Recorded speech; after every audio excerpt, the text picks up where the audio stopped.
Funding for the Lazy Bedhead channel was provided by viewers like you. Thank you.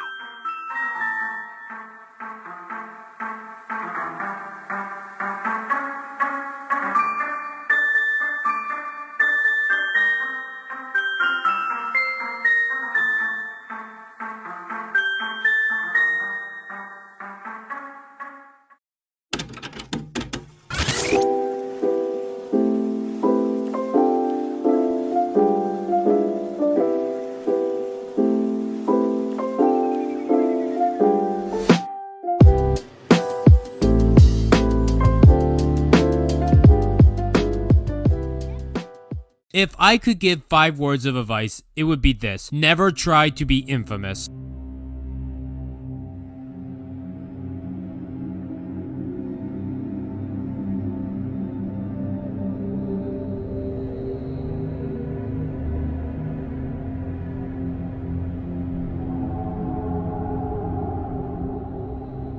Welcome, everyone, to StarGiant Productions, A Burnt Out Star, a video series documenting Mr. Enter's best editor, Rebecca Starlight, or Rebecca Królewski. This is a supercut that provides a more updated and accurate telling of the story. Before we begin, however, I would like to explain why this edit needed to exist in the first place. The first installment's release, as well as the second, had critical errors that I believe ruined the viewing experience of both parts. So I would like to explain what those errors were and how this supercut intends on correcting those mistakes. So first and foremost, the age of the characters in Rebecca's DeviantArt likes, 2 of which were incorrect, and that being Callie from Splatoon and Chihiro from Danganronpa. Now, technically the ages were incorrect due to a technicality, in a sense that both characters age over the course of their games. In Splatoon 1, Callie is technically 17, but throughout the games, she ages to her now being in her 20s by Splatoon 3. The only characters in the Splatoon series that are 14 years of age are the Inklings. Since Rebecca's DeviantArt likes go back to 2014, when the only game out at the time was Splatoon 1, most of her fetish likes of Callie would have been when she was 17. So I guess the only degenerate thing about this is that Rebecca didn't wait long enough. God, that's really fucked to say. Let's forget I said that. Now, as for Chihiro, his age is 17 in Danganronpa Trigger Happy Havoc. But I guess people were either saying that, like, he didn't have a canon age or some, like, timeline bullshit actually made them older. Look, I don't really know, and I don't really care because Chihiro dies in Chapter 2 of the game they are introduced in, so it doesn't really even matter. The second and more important thing to address is something that I was kindly corrected on in the comments. That being the term hermaphrodite, which was utilized in this series. This term should only be applied to animals. When it's referred to people, it's actually considered a derogatory term. The initial context was to provide an exact translation to the term futanari. However, both terms are considered offensive towards intersex people due to the unnecessary sexualization and fetishizing of intersex people. It was not my intention to further that degradation towards intersex people, but I understand that the intention is trumped if viewers in my audience are offended and feel as if they're not welcome to my channel due to the usage of that term. And I promise you, you are welcome here. I'm just uneducated and I'm really, really sorry. So to rectify this, I'd like to acknowledge that there is not a lot of intersex education, which is how mistakes like this are made, is the lack of that representation. So I decided to give a shout out to a couple of intersex content creators who not only use their platforms to educate others, but also show their day-to-day lives as an intersex person as a way to normalize and start conversations about their underrepresentation. So I would highly recommend checking out Bloom. They have a YouTube channel and a Spotify page for their band Mystic Tea Party. Their videos are vlog-style content and intersex lifestyle videos, as well as a podcast called Interesting and Sexy, where they sit down and talk to other intersex people and experts. There is also Pigeon Pagones. They are an intersex activist who brings awareness to the inhumane treatment of intersex people. They also are a filmmaker and documentarian who created the short documentary The Son I Never Had. And finally, there is Liz Ball, who is a TikTok creator and is also on Instagram. They wrote a book called Shame-Free Self-Love, where they write about how they obtained self-love and acceptance of their intersex identity through therapy and writing. Is it okay to call people hermaphrodites? No, I wouldn't. And you shouldn't either. But I could call myself that because technically, we'll save that for another time. But hermaphrodite, that word comes from the Greek gods Hermes and Aphrodite having a baby, okay, which had a mix of some sort of genitals.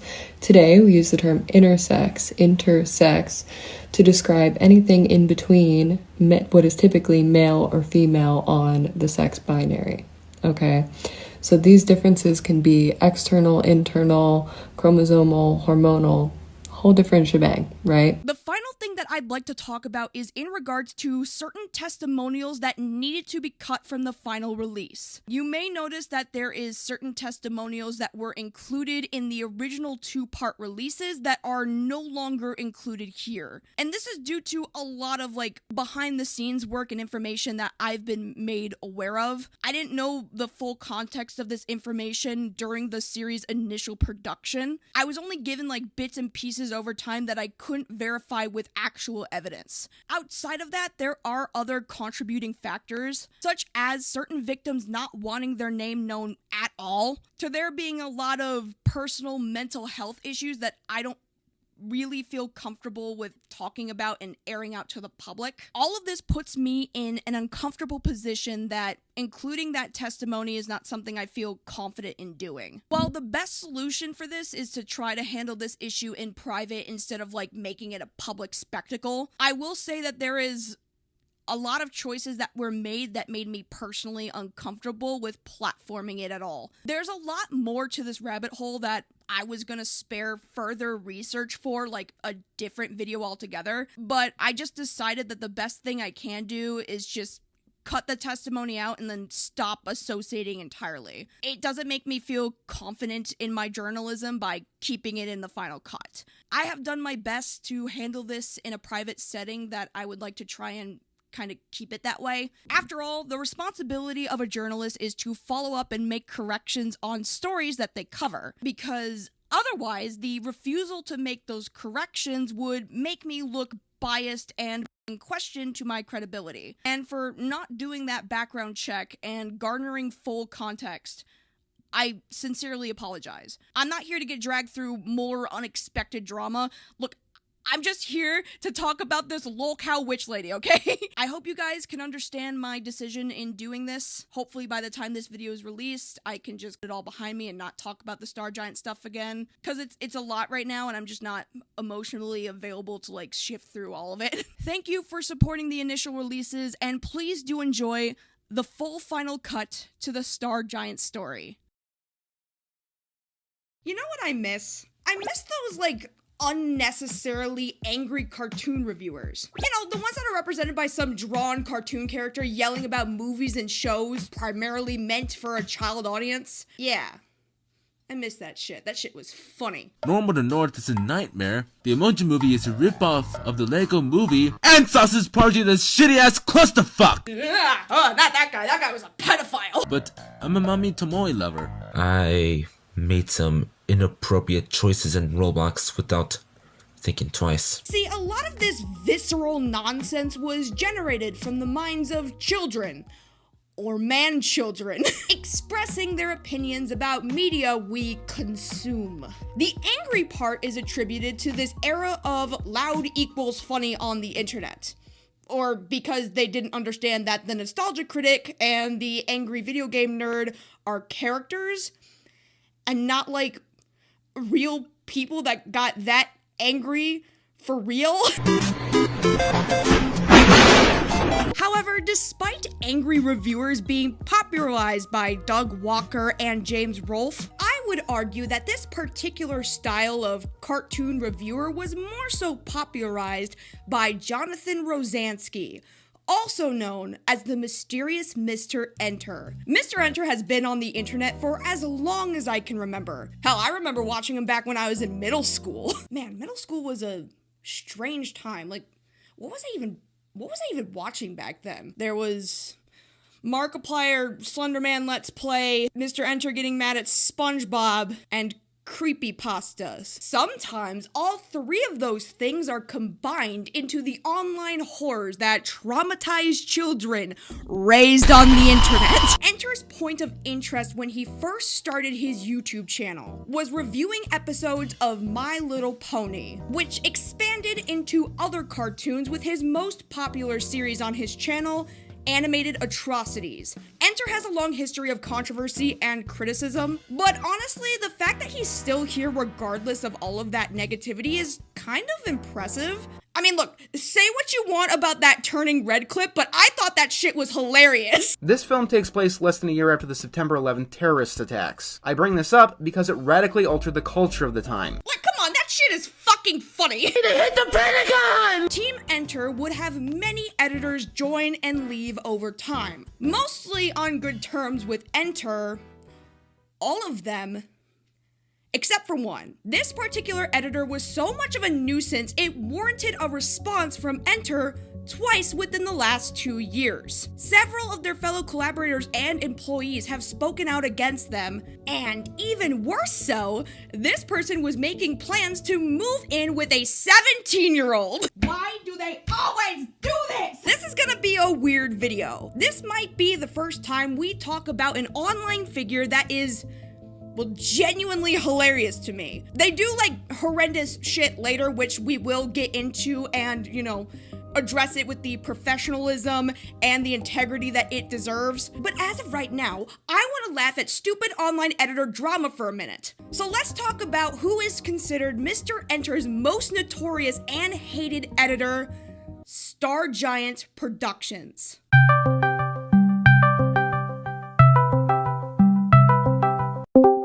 I am the mysterious Mr. Enter. My name is John. Most people just call me Mr. Enter, though. Beyond my YouTube content, I do watch some shows and cartoons on my own. I mostly play video games and write for fun. And I go on walks, stuff like that. You go out and touch grass. Yes.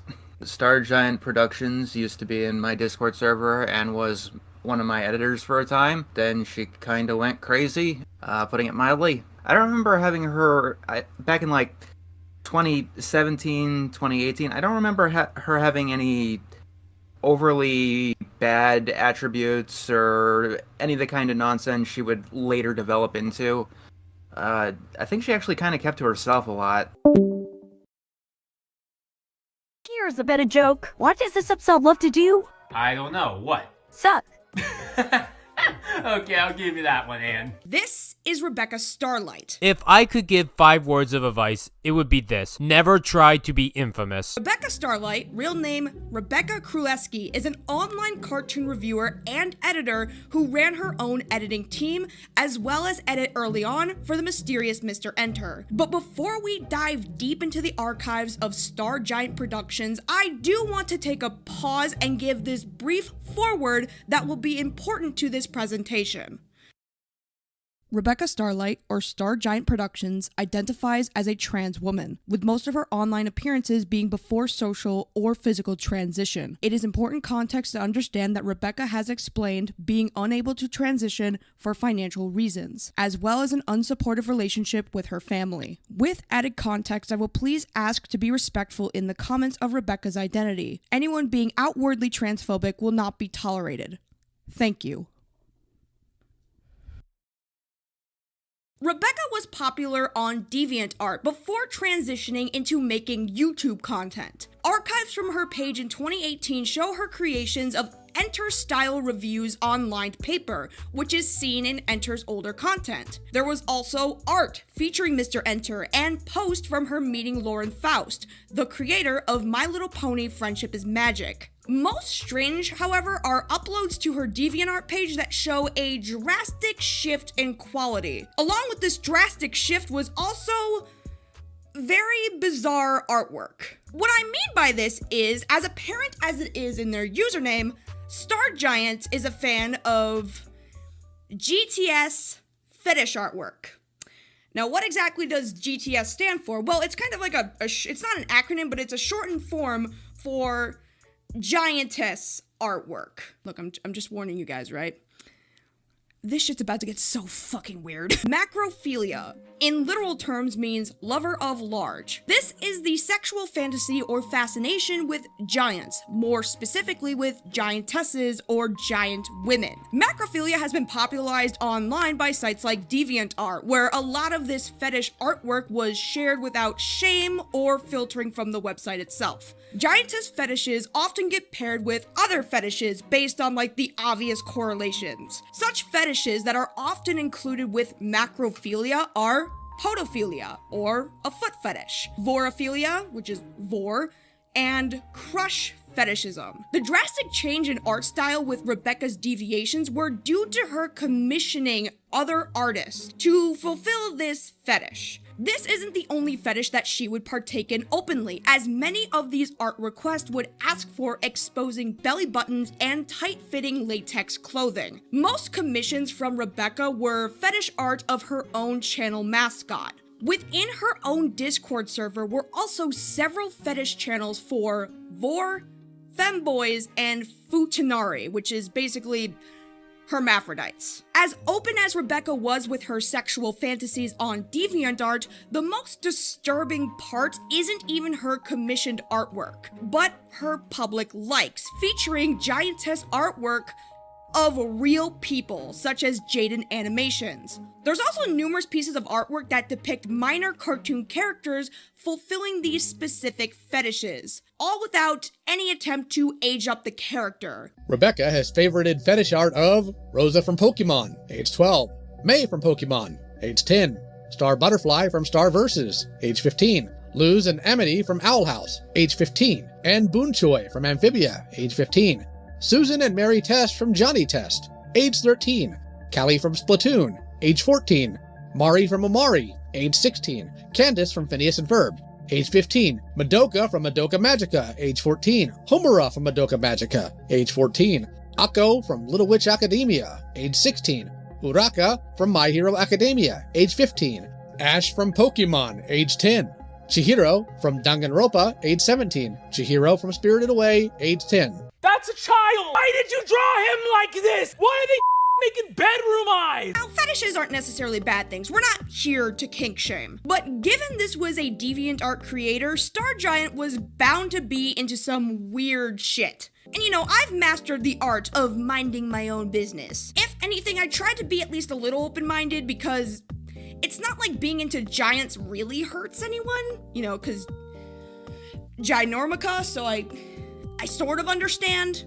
I don't understand making children draw you kink art though. That's the part I don't understand. StarGiant also made their own Weebly website where she describes herself as an animation critic. I talk about the bad and good of animation. I plan on doing this for a while now. The goal of each video is more or less to tell you if this animation is good or not and whether or not you should watch it in the end. I also work on another series called Cartoon Network 64, where I basically give a review to all 64 original Cartoon Network cartoons. StarGiant has a YouTube channel where she used to have a team of editors help produce content. But for the most part, Rebecca's content is solely produced by herself. The most popular content that was solely original was her coverage on Lily Orchard? Hold on a sec, didn't we just talk about that person? If I had a nickel for every time Lily Orchard is mentioned, I'd have 2 nickels, which isn't a lot, but it's weird that it happened twice, right? Now, StarGiant's content isn't really what StarGiant is well known for. I mean, sure, her YouTube videos do play a role, but her most notable work comes from her time with Mr. Enter. But before we get into the Enter era, we can briefly talk about the perception of her YouTube presence. Ow. Where am I? Is this some sort of internet animation meme or whatever that I just don't get that's overused and shit? StarGiant's channel of 75,000 subscribers features a wide variety of content that all relates back to animation. The variety expands to exclusive cartoon reviews, top 10s, ranking videos, and the occasional drama video. One of the biggest criticisms that was levied at Rebecca was her attempts at copying off of Mr. Enter. Hey Lois, this reminds me of the time I tried to give flight lessons. Hey Lois, this reminds me of the time that I drove Dashi to her job. Now, this can be explained by her also being Enter's editor, so if their content looks similar, it's because they're edited by the same person. But when people say that she copies off of Enter, what they mean is that she tries to be a carbon copy of Mr. Enter's personality, usually sharing similar opinions, overly angry in their review style. The fact that no one has ever said this once makes me extremely angry more than anything else. Making ridiculous claims and reaches in logic. But Rarity was only parodying a scene from Game of Thrones and nothing more! Bitch, that doesn't explain why Rarity chained a child and why that child, when freed, ran away screaming like an abused child. I am Rarity, mother of dragons. Rarity is a dangerous pedophile. That is what this episode is. Touch the child! Or the Fluttershy pedophile arc. And I say that because Fluttershy was attending something meant for small children, and she acted like a small child, even though that she is an adult. Bitch, you better be joking. And sometimes even saying the exact same things word for word. I don't copy off other people, for the record. I get inspired. People said I got fired for plagiarism. Ironically enough, I flunked college for that reason alone. I play video games, I take walks, I take care of animals, I read books, I write, I play with toys, I watch trains, I go to parties. Outside of the internet, I have a life. I'm not obsessed with cartoons. I do other things. I play games. I watch live action shows. I read books. I go on walks. Cartoons are my job, not my life. I won't be dying alone. I may have a dying YouTube channel, but my friendships are growing. I keep getting new friends, and they become stronger than ever. To address this message specifically, I'm not going to die alone. I'm surrounded by people who actually like and respect me, and who give me space, and who do not harass me, and who keep my own perspective in mind. People have thought of wanting Enter's channel to be terminated, but honestly, I think the position that he's in right now is perfect, and it's the perfect punishment for the rest of his life. And I'm sure that a lot of people are going to be all demanding some kind of justice, to have him cast out into the wind or something. But in all likelihood, this is definitely some kind of justice. Currently, I'm agnostic. At the moment, I'm agnostic. I'm not special! I never was! I don't get why all this shit happened to me. I'm not special! For the love of God, I'm just someone who makes videos on the internet. That is it. I don't understand why any of this has happened. I made a lot of mistakes in my life. I understand. What did I do wrong? I told a single person to make an animatic in a week. A person that I apologized to and that accepted my apology. I called some people that I thought were my friends jerks, even though I took that video down. Apologized and they accepted my apology. I trusted people that may have been creeps, even though I have no association with them now. Did I do anything? I called a guy an idiot. A guy who's moved up in the industry, and I probably don't occupy any space in his mind anymore. Basically, any criticism that people had for Mr. Enter was exemplified with StarGiant. You thought that Enter took cartoons too seriously? Well, Rebecca will have you believe that Stan Marsh, yes, that one, The pizza zone! The pizza zone! caused the COVID-19 pandemic in real life. Is this a parody? Am I talking about a real person? Hey, folks, what should we do with the guy that started COVID-19, has caused over 100 million people to get sick, has killed over 2 million people on just the virus alone, has caused over 48,000 people in the US alone to commit suicide in this year alone, has caused 479,000 people to self-harm themselves and also attempt suicide, is responsible for all the racism riots of 2020, is abusive to his own family, has sold his own home without even telling his wife twice, sexually abused a minor, forced his own daughter who was a minor on drugs, is self-aware of all the shit he has done, and has absolutely no remorse. Forgiven and given his own television special. Wait, what? I gave a lot of shit to Cassandra and the Loud Sisters, but at least they didn't start an ongoing fucking pandemic that we are still dealing with it and losing thousands of people each and every day. Even more still, that his only worry with the pandemic is his wife finding out that he started this and that she would be a total bitch. Not because Randy killed over 2 million real life fucking people from our world. She's gonna be a total bitch about it.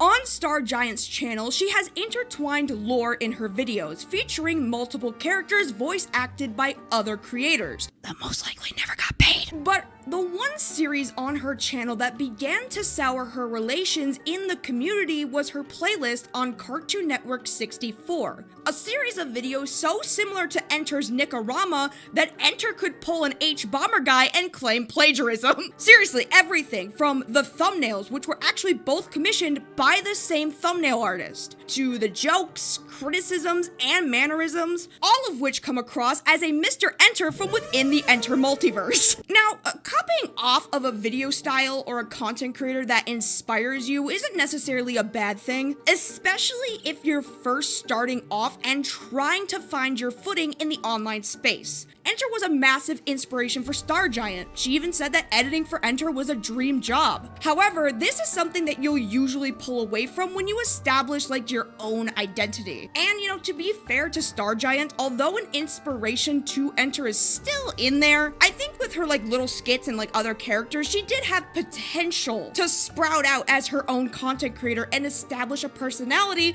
that wasn't mirrored off of Mr. Enter. The problem was, her personality is fucking garbage. This is my house. Entry, please. He is my neighbor, Nur Sultan Tuliakbay. He is paining my assholes. I get a window from a glass, he must get a window from a glass. I get a step, he must get a step. I get a clock radio, he cannot afford.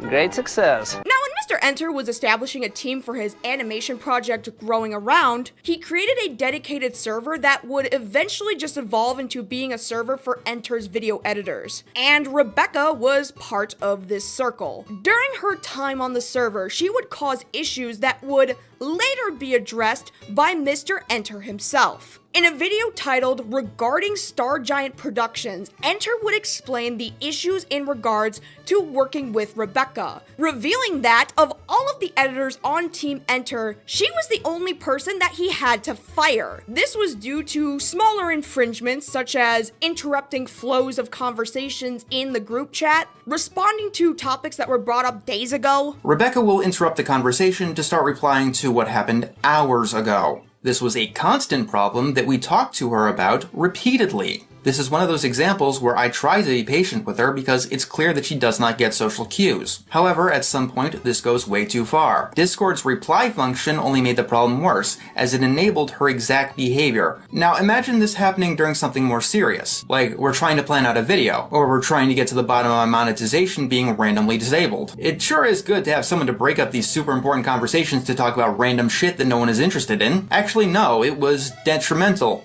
Constantly. To the most egregious offense of telling West that they use suicide as a means to get brownie points.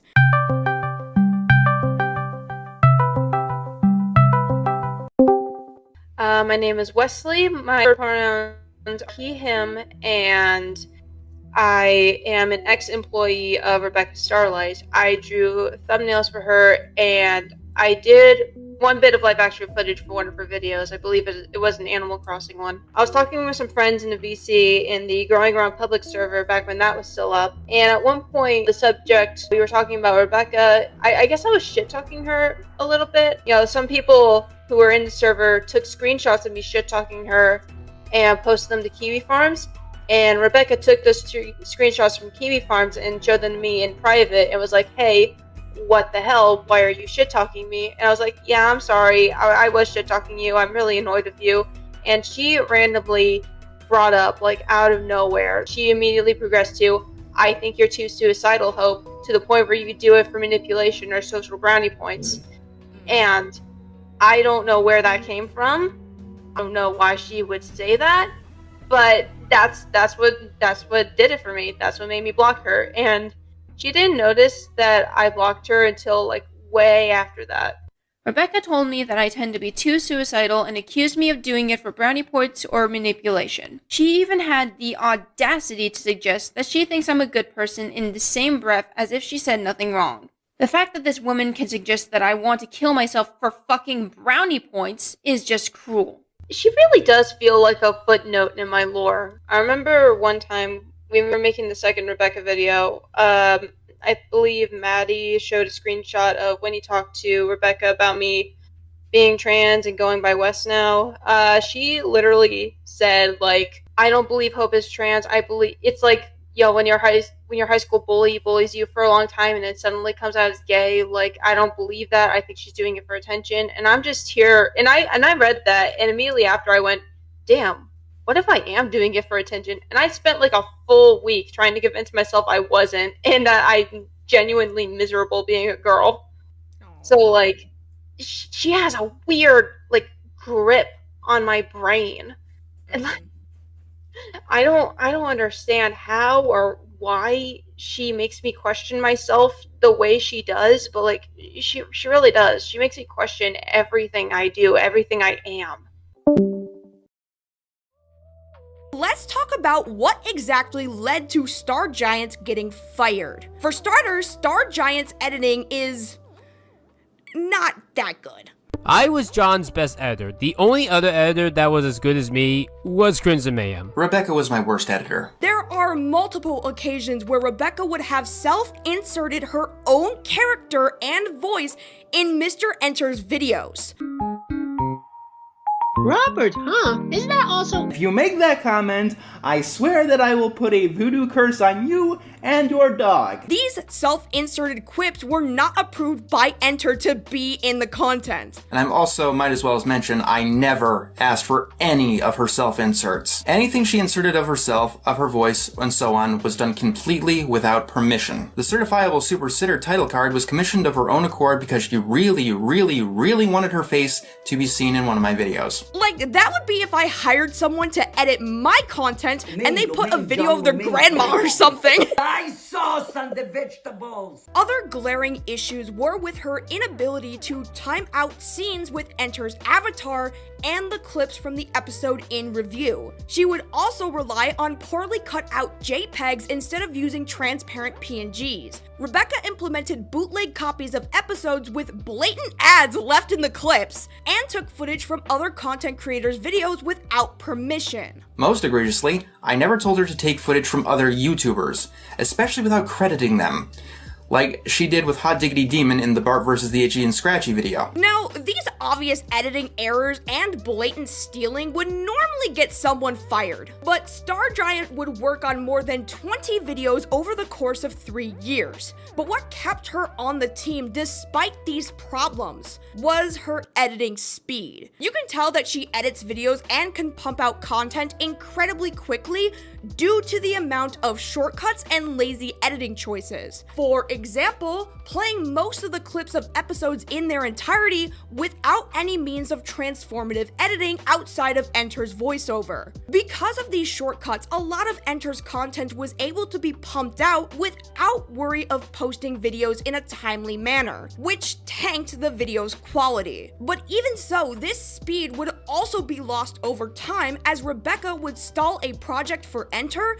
for weeks to months at a time. So now's the time where I pause the video recap of drama and give you my opinion that doesn't matter and you don't care about. Look, I don't know how to manage a team of editors, right? I am a one-person crew who edits everything on a fucking iPhone. Yes, as of editing this video, my phone is currently on fire. So as you can imagine, my editing style and standards are pretty high to fulfill this editing style that I have coined called overcompensating. Listen, it just helps with the illusion that my content is more impressive than it actually is, okay? I am a she-they army 01, so the struggles of paying people, having anyone on a payroll, figuring out how much money per minute a video will cost, all of that, I don't understand. What I do understand, though, is being a good employee. And Rebecca should have been fired for her quality of work months ago. The only reason that I let Rebecca edit for me is because I was a moron. And I know that I was a moron because only a moron would ever hire Rebecca. She was in the Discord. She asked me if I wanted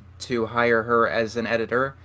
And I was looking to bolster up production, so I thought, why not? I was starting to stagnate, either 2018 or it was the start of 2019, sometime around that point. And I guess I panicked more than I should have, and I just wanted to get out of that and start restarting growth and not really knowing how to do that. So did you think that like having more like additional people to your team to edit more content would help like keep up with like at least a consistent enough schedule for your audience? Yeah, more content I thought would have just done better.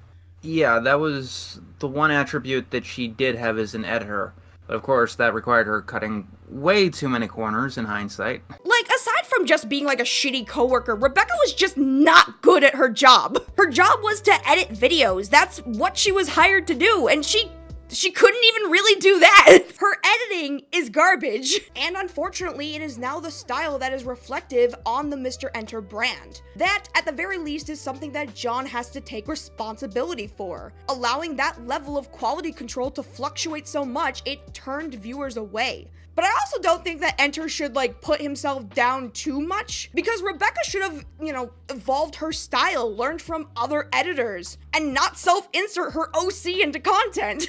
She also shouldn't have said this. I was John's best editor. The only other editor that was as good as me was Crimson Mayhem. This is why I never will feel bad about my work ever. If people say that my editing is bad, or that my animation skills are bad, or that my reviews are bad, I'll just show them 12-ounce mouse and say, no, my editing is good, my animation skills are good, my reviews are good. The two actual things that you cannot force me to do are to admit that I'm wrong, and you cannot force me to like something. Which means that you can't judge what kind of person that I am until you know me. You can't say that you could edit better until you have my knowledge, my judgment, and my condition. Now look, shitty editing on YouTube really isn't that big of a deal. I mean, look, my editing was like shitty for a while and people still tolerated it back then. I mean, Enter's own editing isn't the best, and he engrossed 200,000 subs. I mean, if we're gonna be honest, for most viewers, it's the personality, the appeal of the content creator. I mean, look, a well-edited video is great and all, especially if you want to turn this YouTube thing into like a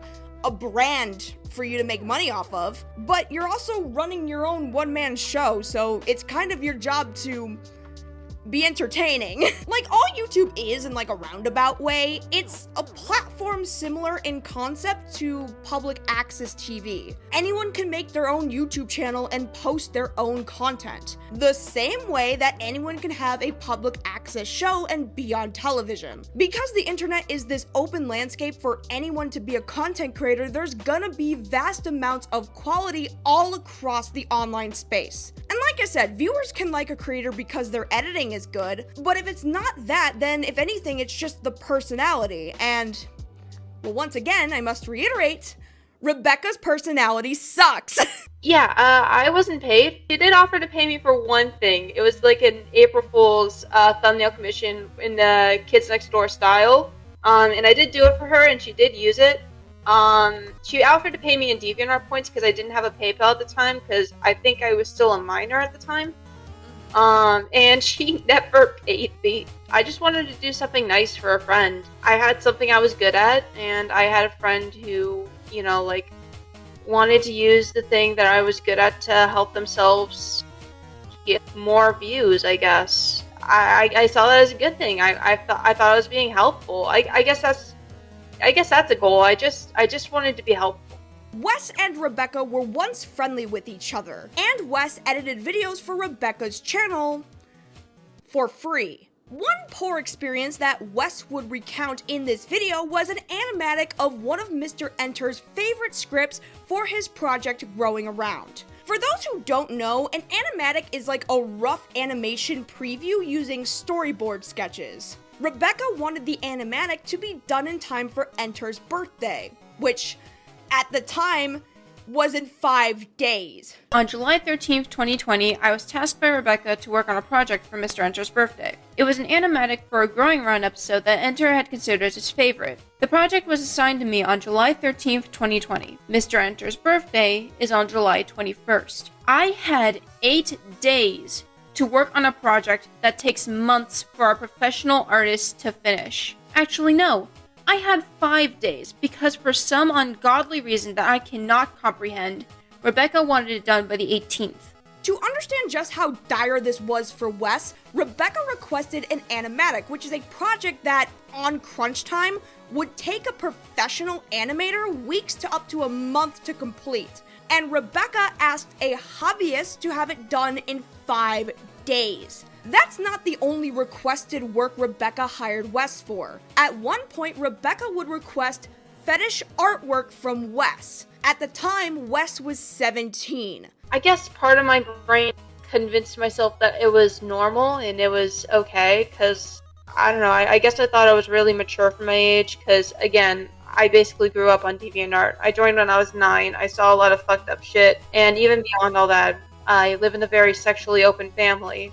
To my detriment. I guess I just, thought that there were people in this world who were just really open about themselves sexually, and that was completely normal. And I'm only just now learning that it's not actually normal, at least with minors. At least when there's minors in the room, that's not normal. Wes was not the only minor that Rebecca would coax into fetish material. Coda Aldalfa was the next editor to come on board at Team Enter after Rebecca was fired from staff. Rebecca invited Coda to an 18-plus Discord full of fetish and kink art when Coda was 17. When Coda denied the invitation, Rebecca would return to his DMs to discuss inviting him into the server again, asking if he had turned 18 yet. So Coda and Wes were friendly with each other, and when Coda cut contact with Rebecca after Wes's falling out with her, Rebecca would kink shame and out Coda's diaper fetish. I probably would have rage rant about other things, like how the editor that replaced me has a creepy diaper fetish. For the record, I know I talked about Coda before, and I actually do have PTSD on diapers for personal reasons, so it's not an attack on Coda. If Coda didn't have this fetish, I probably would have never mentioned him. I have a problem with the fetish, not with Coda himself. So yeah, Enter firing me and replacing me with a person that had my own fear as a fetish didn't put things in a good light. Fuck Coda's fetish. It creeps me out and now gives me personal trauma. This despite the fact that Rebecca commissioned diaper cub art of herself. For those of you who don't understand how fucking gross this is, cub art is what the furry community would consider lolly art for furries. Because a cub is a young furry, like a child furry, so it would be considered child artwork. And it's fetish material for a diaper fetish. Oh no. With the horrible editing, interrupting workflow, treating her business mutuals like shit, and even recording Discord calls without the knowledge of the other people in the call. They got nothing better to do. Sometimes they shape their identity by the people they hate. Yep. What I'm trying to say is people find all sorts of ways to fill their meaningless lives with distractions. That's I think meaningless. I think that when you're at the point of identifying your identity to hating people, you've long since lost meaning. Well, here's the thing. I guess. Which, considering that John and Rebecca live in two-party consent states, this is incredibly illegal to do. So Rebecca was reasonably fired. After her departure from Team Enter, she would make video after video shitting on Enter and the people on his team. She would make passive-aggressive comments on how she had no idea why she got fired, and Enter was a shitty boss for firing his best editor. That's a very good question. To this day, I can't give you an answer. That's because I don't know. So, let's talk about this. Everyone else was telling me that Rebecca's just gonna keep blasting us on the internet forever if nobody says anything. And I'm fine with getting shit talked by Rebecca. That doesn't bother me at all. But then I learned that she's underpaying her workers. She's treating everyone else like shit.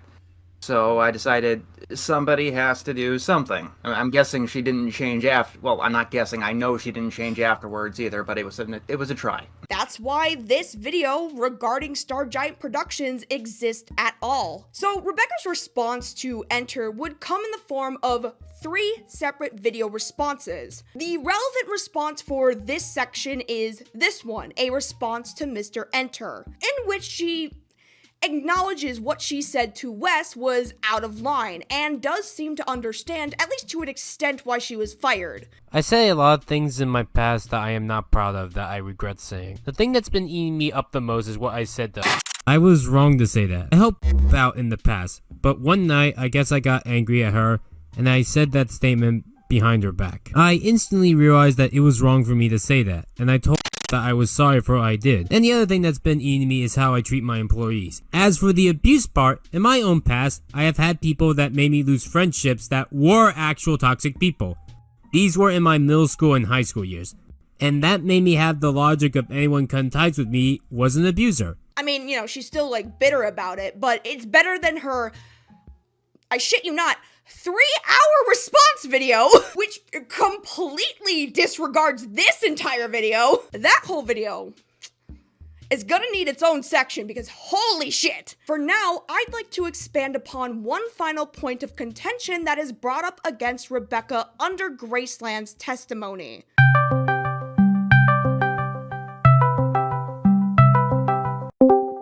My preferred name, I usually go by either Grace or Graceland. My pronouns are she, her. My connection to Rebecca, I was her editor, voice actor, and at some point I was even considered her secretary. I would say there wasn't a lot of respect. I would work for her hours and hours of my day, putting aside my own things. There was an incident, I swear to God, I was pulling all these all-nighters for her, and I was like, I can't do this anymore, Rebecca. She was paying me $2 per segment, and it was 10 segments, so I was only getting $20, but the entire audio was 46 minutes, which I also had to edit her audio for. But I was so done being underpaid, and like I wanted to edit, but I also needed to focus on school. So I was like, I'm laying my foot down. I was like, Rebecca, I want to be paid more. Like, I understand you got your own shit, but I have college. I'm trying to save up for after. And you only giving me like $2 is like ridiculous. Like, I need more money. Please pay me more money. And she's like, okay, how about I pay you $4 per segment? So Grace was one of Rebecca's editors that also worked either for free or got underpaid severely. Grace, paired with the testimony of Wes, alleged that StarGiant was a nightmare of a coworker as she was a boss. StarGiant ran her own side gig of editors and artists who would work on thumbnails, character stills, and videos on Rebecca's channel. I already spoke on how Rebecca treated Wes, so let's talk about Grace. Grace edited a video project for Rebecca, of which the audio file was 45 minutes after the final cut. Grace was on a major time crunch and was only getting paid $20 for what turned out to be an hour-long video project. While I was working on part 1 of every MLP episode from worst to best, she originally was going to have me do all of it. At the time, I thought it was fine since it would get me a lot of cash, even though it was $2 per segment, and I thought I could balance both school and this job. I was wrong. As the date got closer, I got really stressed and got a panic attack, but I didn't tell Rebecca because I didn't want to seem like I failed her. I told her after the due date passed and we were able to get the video up. The reason it gave me a panic attack was because after I edited all the audio, the video was 45 minutes. The video is apparently longer than that now that I have seen the end product. To explain this pricing, Rebecca would say in Discord DMs that she usually would just choose a random number, price-wise, regardless of how long an editing project was. I'm an editor for John, and he pays me more. I was not lying when I said she would just randomly pick numbers for payment. So no matter how long the video was, she would literally pick any number between 1 to 8. I mean, a lot of us were new to it. I was new to editing when I was working for her. I mean, I knew some stuff in high school, but I was vaguely new to editing, so I didn't have my own commission sheet. So I even offered to Rebecca, hey, why don't we make a clock in, clock out sheet that people can use to measure how long they work on a video, and then we can use that to start paying them. And I offered to pay minimum wage, or at least minimum wage in Texas, because I'm from Texas and our minimum wage is like $7.50, which is small, but I think it's a start at the very least. It's better than $2 per segment. Mm-hmm. She would also suggest it was the fault of her editors for agreeing to such low prices in her 3-hour-long response video. If she didn't agree to the payment, she shouldn't have done the poses. That's on her, not me. That's the thing. Despite Ava not getting paid, fully, your words, not mine, she was fine with the lower price. Wait, by definition of law, she agreed to it. What I will tell you is that every single person that has edited for me has agreed to the price. If they aren't happy about the price and didn't tell me, that's on them, not me. Grace was paid pennies for work she had panic attacks over, and she felt disregarded as a friend. She was so invested in this relationship with Rebecca that she sent over $300 so Rebecca could move to Texas to be with their partner at the time. So I gave Rebecca $300 to go live with her girlfriend at the time because she said she needed the money, and that was before I left her. The money was given so that way she could be with her girlfriend or her partner at the time, Ouija. The money was going to come to Texas, and for some reason she needed $300, even though now I know she has like over 10,000 or had over 10,000. I mean, if anything, Grace paid Rebecca more than Rebecca paid Grace. An artist that worked with Rebecca up until 2023 was Maddie.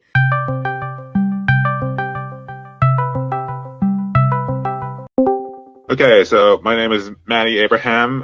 My preferred pronouns are he, him, and my connection to Rebecca is I found her through her Lily Orchard videos back in like 2019, and from there I slowly but surely became an artist. Well, she did hire me under like as an official artist. Like she was paying me for art, but like anything else for like Photoshop thumbnails, like that was like most of what I did. She didn't pay me for that at all. I was definitely naive and stupid to think it would work out. Like working with someone like that would get me somewhere in life, but nope, that really didn't happen. And now that I'm out of there, I'm a lot more smarter, a lot more cautious, and yeah, overall just trying to be a better artist. Maddie drew channel artwork once upon a time for Rebecca and was aiming to be her full-time artist. However, Rebecca hired another artist over Maddie, whose artwork is just objectively worse looking in comparison. Worst yet, the person who was chosen over Maddie was an artist named Sohr. Sohr, was the person that Rebecca went to when it came to designing her avatars, and I was right there. I was on her team during the time that Sohr entered her circles. I was just like, why didn't you just come to me for that? And I just found that rather insulting. Like, that was just the most insulting part of the job in my entire experience working with Rebecca. Were you aware of like the weird shit Sean was into or doing when that decision was made? Not at first, but the signs were definitely there, and they just kept appearing more and more because he really could not stop drawing Hilda if his life depended on it. When I saw him posting pictures of an 11-year-old girl in bikinis and saying that it was his cousin, I was just like, what the fuck is this? Who is this guy? What the hell? Yeah, like getting that guy to draw her avatars is one thing, but keeping him around and in spite of all this weird behavior, I'm just like, dude, what are you doing?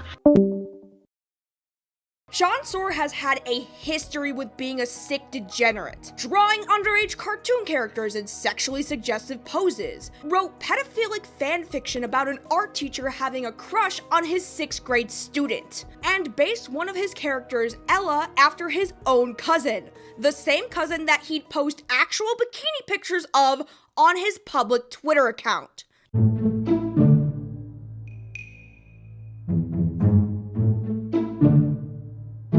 During the editing of this video, I found this conversation that Sohr had on DeviantArt, where he compared rebooting a cartoon series to that of the Sandy Hook Massacre. He also justifies the shooting by saying this: I actually think Sandy Hook was somewhat of a miracle since it felt satisfying knowing that little kids similar to the ones that bullied me in 1st grade got their comeuppance. And a miracle like that is the opposite of a burden like this. Yo, what the fuck? Funnily enough, Rebecca gets confused often on who Sohr actually is. It was confused during Sohr's initial exposure that he was Sean Sampson, who goes by Gary Fan on Twitter. Gary Fan made several threads exposing Sohr, and due to some sort of confusion, Gary Fan was accused of being Sohr himself. This was cleared up with Rebecca behind the scenes, but then we discover something mystical, something long forgotten and thought to be a myth. Documentation so elusive that those across the 7 seas of the internet have hunted this thing down like it was the One Piece. This is the legendary banned list. The Discord list thing that she has, I don't remember if I saw your name on there. I think It was on there. Were you Yeah, it's on also there. labeled an abuser? I was labeled an abuser and a con artist.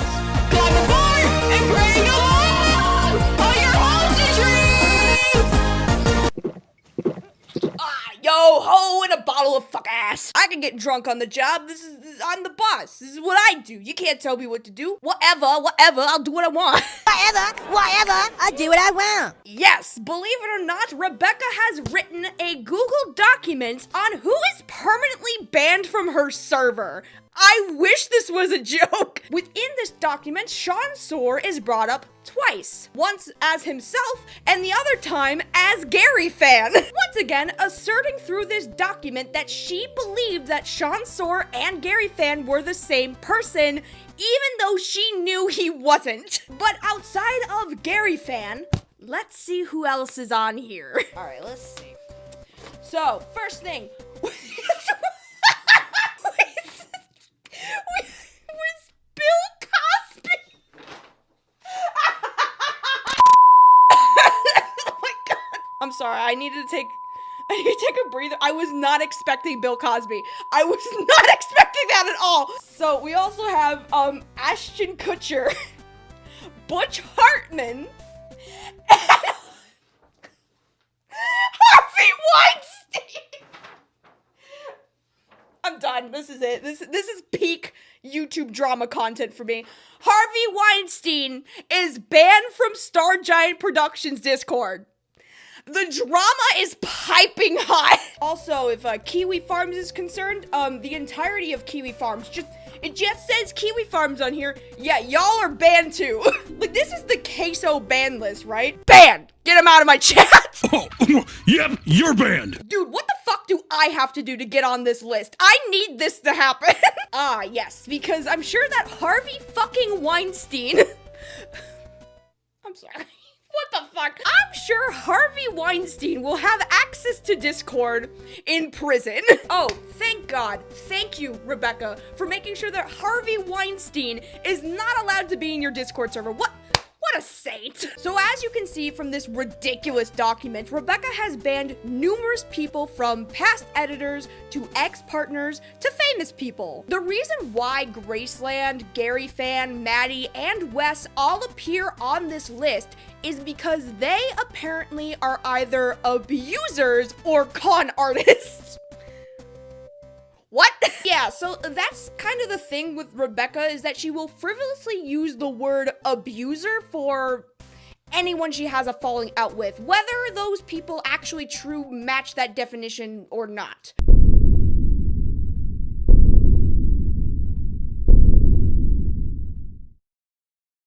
You made your first video, and she responded in like 3 different ways, including the 3-hour-long slogfest that was addressing my abuse. So, when that video came out, girl, what the fuck was going on with that? This is what I mean when I say she thinks with her emotions and not with her fucking brain. And then the second video, like her 3-hour video came out, and it was just like, oh no, she's gonna make herself look so much worse, because I was watching that as it premiered, and I just like, oh no, I made a terrible mistake being in this video. Doing the thumbnail. And yeah, some of us did try to stop her from making the video, but she didn't listen. She just kept on making the video anyway. I think you could literally have, like, literally just cleared your throat, and that would have been enough of a rebuttal against her 3-hour video. I come on a mic and I go, your mom. Your mom? Would you say that this pretty much sums it up? Oh, put that in the video, please. But yeah, that's basically my entire sentiment with StarGiant in general. Our expectations for you were low, but holy fuck. That whole video just mystifies me, because, like, throughout it all, I really don't know what she was trying to accomplish. Like, it was very stream of consciousness, very venti, and it didn't seem to have an overall goal. But according to Maddie, at least, she was working on it on and off for over a year. And you don't make a vent video for over a year. Addressing my abuse is the most infamous thing that Rebecca would ever make, and it's pretty apparent as to why. Addressing my abuse does some pretty damning things that completely contradicts Rebecca's first video apology to the Enter team. One of the most egregious things was excusing what she said about Wes by claiming she was talking too fast. Let me be clear. I did not intentionally tell at any point in time that she was attempting suicide for social brownie points. That is a fucking lie what and Enter said. What if, in this situation, I was having a hard time? Do you think that maybe that it could have been me saying that too fast? Girl, you typed this out, what do you mean? There's other glaring issues with this video, such as the testimonials from friends of Rebecca. A testimonial was used to defend Rebecca from Mr. Enter's assertion that Rebecca doesn't understand social interaction or social cues. To disprove this, Rebecca has this poor girl talk about her mother's fart fetish and how Rebecca helped her cope with the trauma of her mother embarrassing her as a child. Just roll it. One of the things that I'm going to debunk is what Mr. Enter said on Rebecca when it comes to social cues. She actually does understand them. Rebecca listens to people. And how do I know Rebecca is a good listener, John? Well, sit back and listen good. She just likes me for me.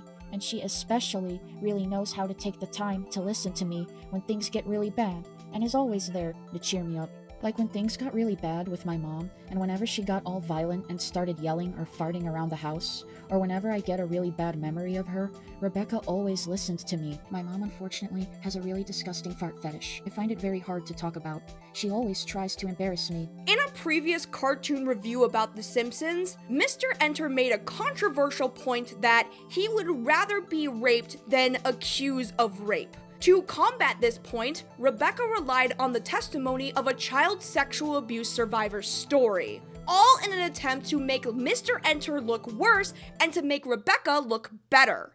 I want to bring up the fact that I myself have dealt with abuse, especially the kind related to being sexually molested as a child. These two people's traumas were utilized in a campaign to boost Rebecca's reputation. Now, this is hilariously bad, and it does, in fact, get so much stupider. In a section that was part of her original script that didn't end up in the full video, Rebecca went on a rant about people who are disabled living on Social Security. She writes, "Good luck finding a job with how little money you make in regards to the United States becoming more capitalistic, while we give lazy butt wipes that won't heckin' get jobs all of our money. I really hate people that live on Social Security that can easily get jobs with the record. Wow, if my enemies had this of me. Oh my gosh." Rebecca, who hurt you? Like, I gotta know, right? Who hurt you to this extent that you have to be this cruel to the disabled? Like, I gotta know, right? Was it Ricky Berwick? Did he do it? Now, Enter addresses this 3-hour slog fest in his newest video, StarGiant Production belongs in prison! Jesus Christ! And although he takes this video seriously, and, I understand to an extent as to why, for myself and many others, this video is the funniest fucking thing I have ever seen in my life. Like, seriously, I highly recommend you watch it for some seriously funny quotes. Such as, yes, John did dead name me or incorrectly say my name by saying StarGiant, but I'll let it slide because he didn't know any better. It's not his fault for the record. By the way, please call me Rebecca. StarGiant is a company name. Yes, believe it or not, this is Rebecca's justification for calling Mr. Enter transphobic. Because he addresses Rebecca by her YouTube moniker. I wish I was fucking kidding. This video would be the thing that really set Rebecca back. Ever since this video, her views have dipped drastically. Despite being a channel with 75,000 subscribers, she only really gets like 500 views max per video. I mean, it's possible that she could just be like view botting or like sub botting, but still. This video single-handedly destroyed StarGiant Productions, and it's the funniest way a YouTuber has ruined their reputation. She sent me the script, but it was so ungodly long that I never really read it. And like, she did send me my testimony personally, because I was in, I was in it. In terms of, trying to stop her, I didn't try to stop her myself. I was just agreeing with everyone who were trying to stop and saying, oh, this is probably a bad idea. We probably shouldn't do this. She just wanted to, get as many people to make herself look good as she could. And because I was such an idiot working for her in the first place, I went along with it. I knew she was somewhat of a piece of work, and she's not really all that good at improving, when it comes to, responding to criticisms. Yeah. Yeah, the 3-hour video was happening, and I think I knew to some degree that would just make her look worse. And lo and behold, it did. If you've heard anything about StarGiant Productions and the dramedy that entity has been through in the past couple of years, you've heard of Necopon. But even for the few that have heard this story, you don't have the entire story, and how bad it truly gets. From what I've witnessed, I saw a person essentially groom a child and continue on that relationship for a couple of months. I met Neko back during the Crystal drama. They tried to scare you, to make you paranoid, they'd threaten you, they'd yell at you, they'd insult you. That's what the folding dungeon was. I fucked up big time with Nekopan. People tell me that she was a creep, with emails and even videos as evidence, but Neko manipulated me into thinking that she wasn't. I was a messed up person. Manipulative, a liar. I used to be that. Yes. I'm not here to defend myself. I'm not here to deny anything.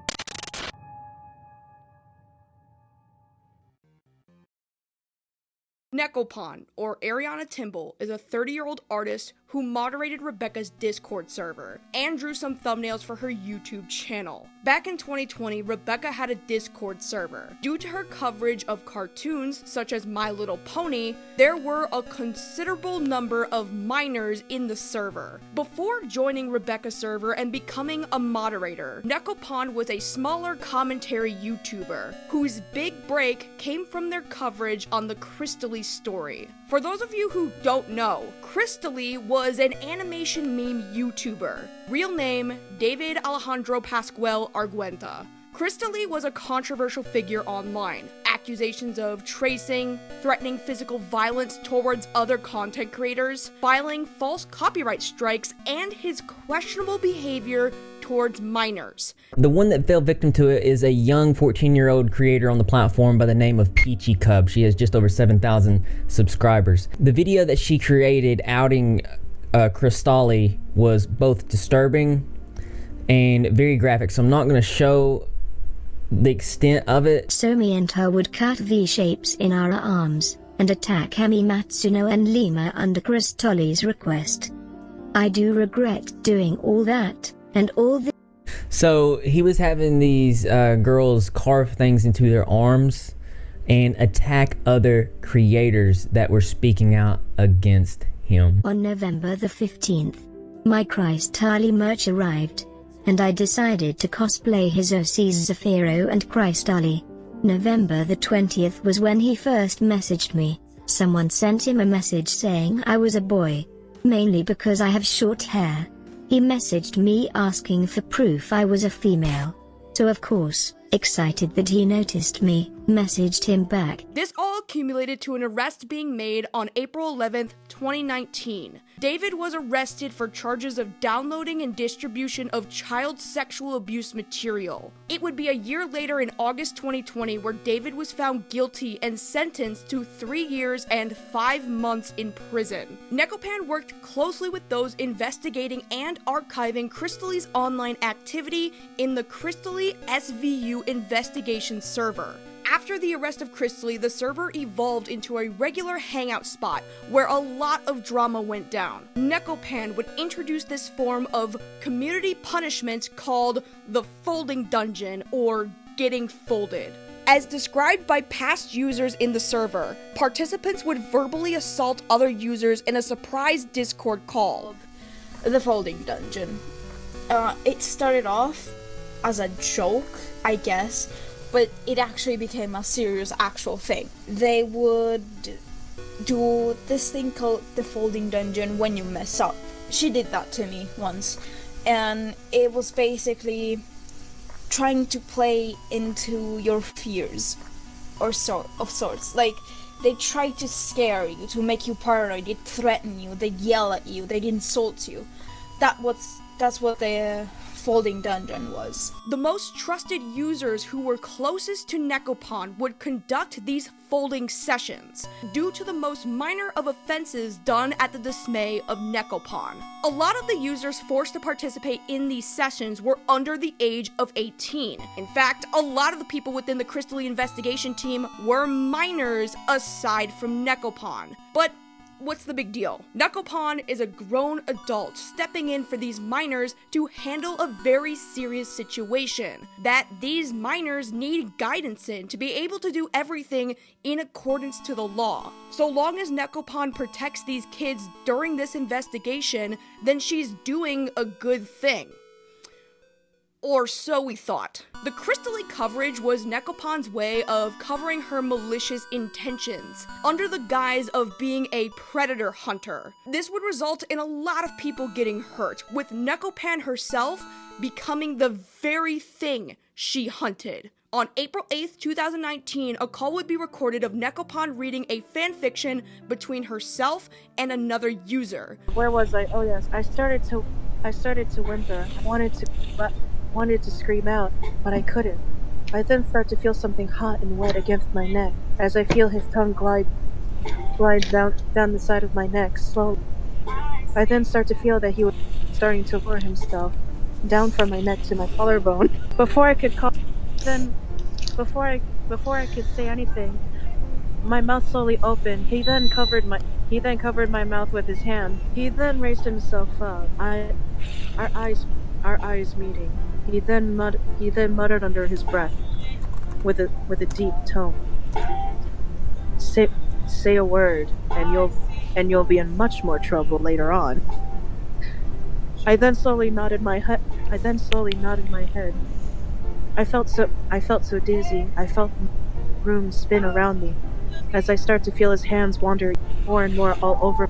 Before I know it, my legs nearly gave in, and I almost fell into his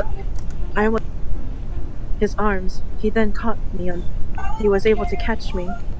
He was able to lift me up slowly with one hand. His other hand started to glide downward.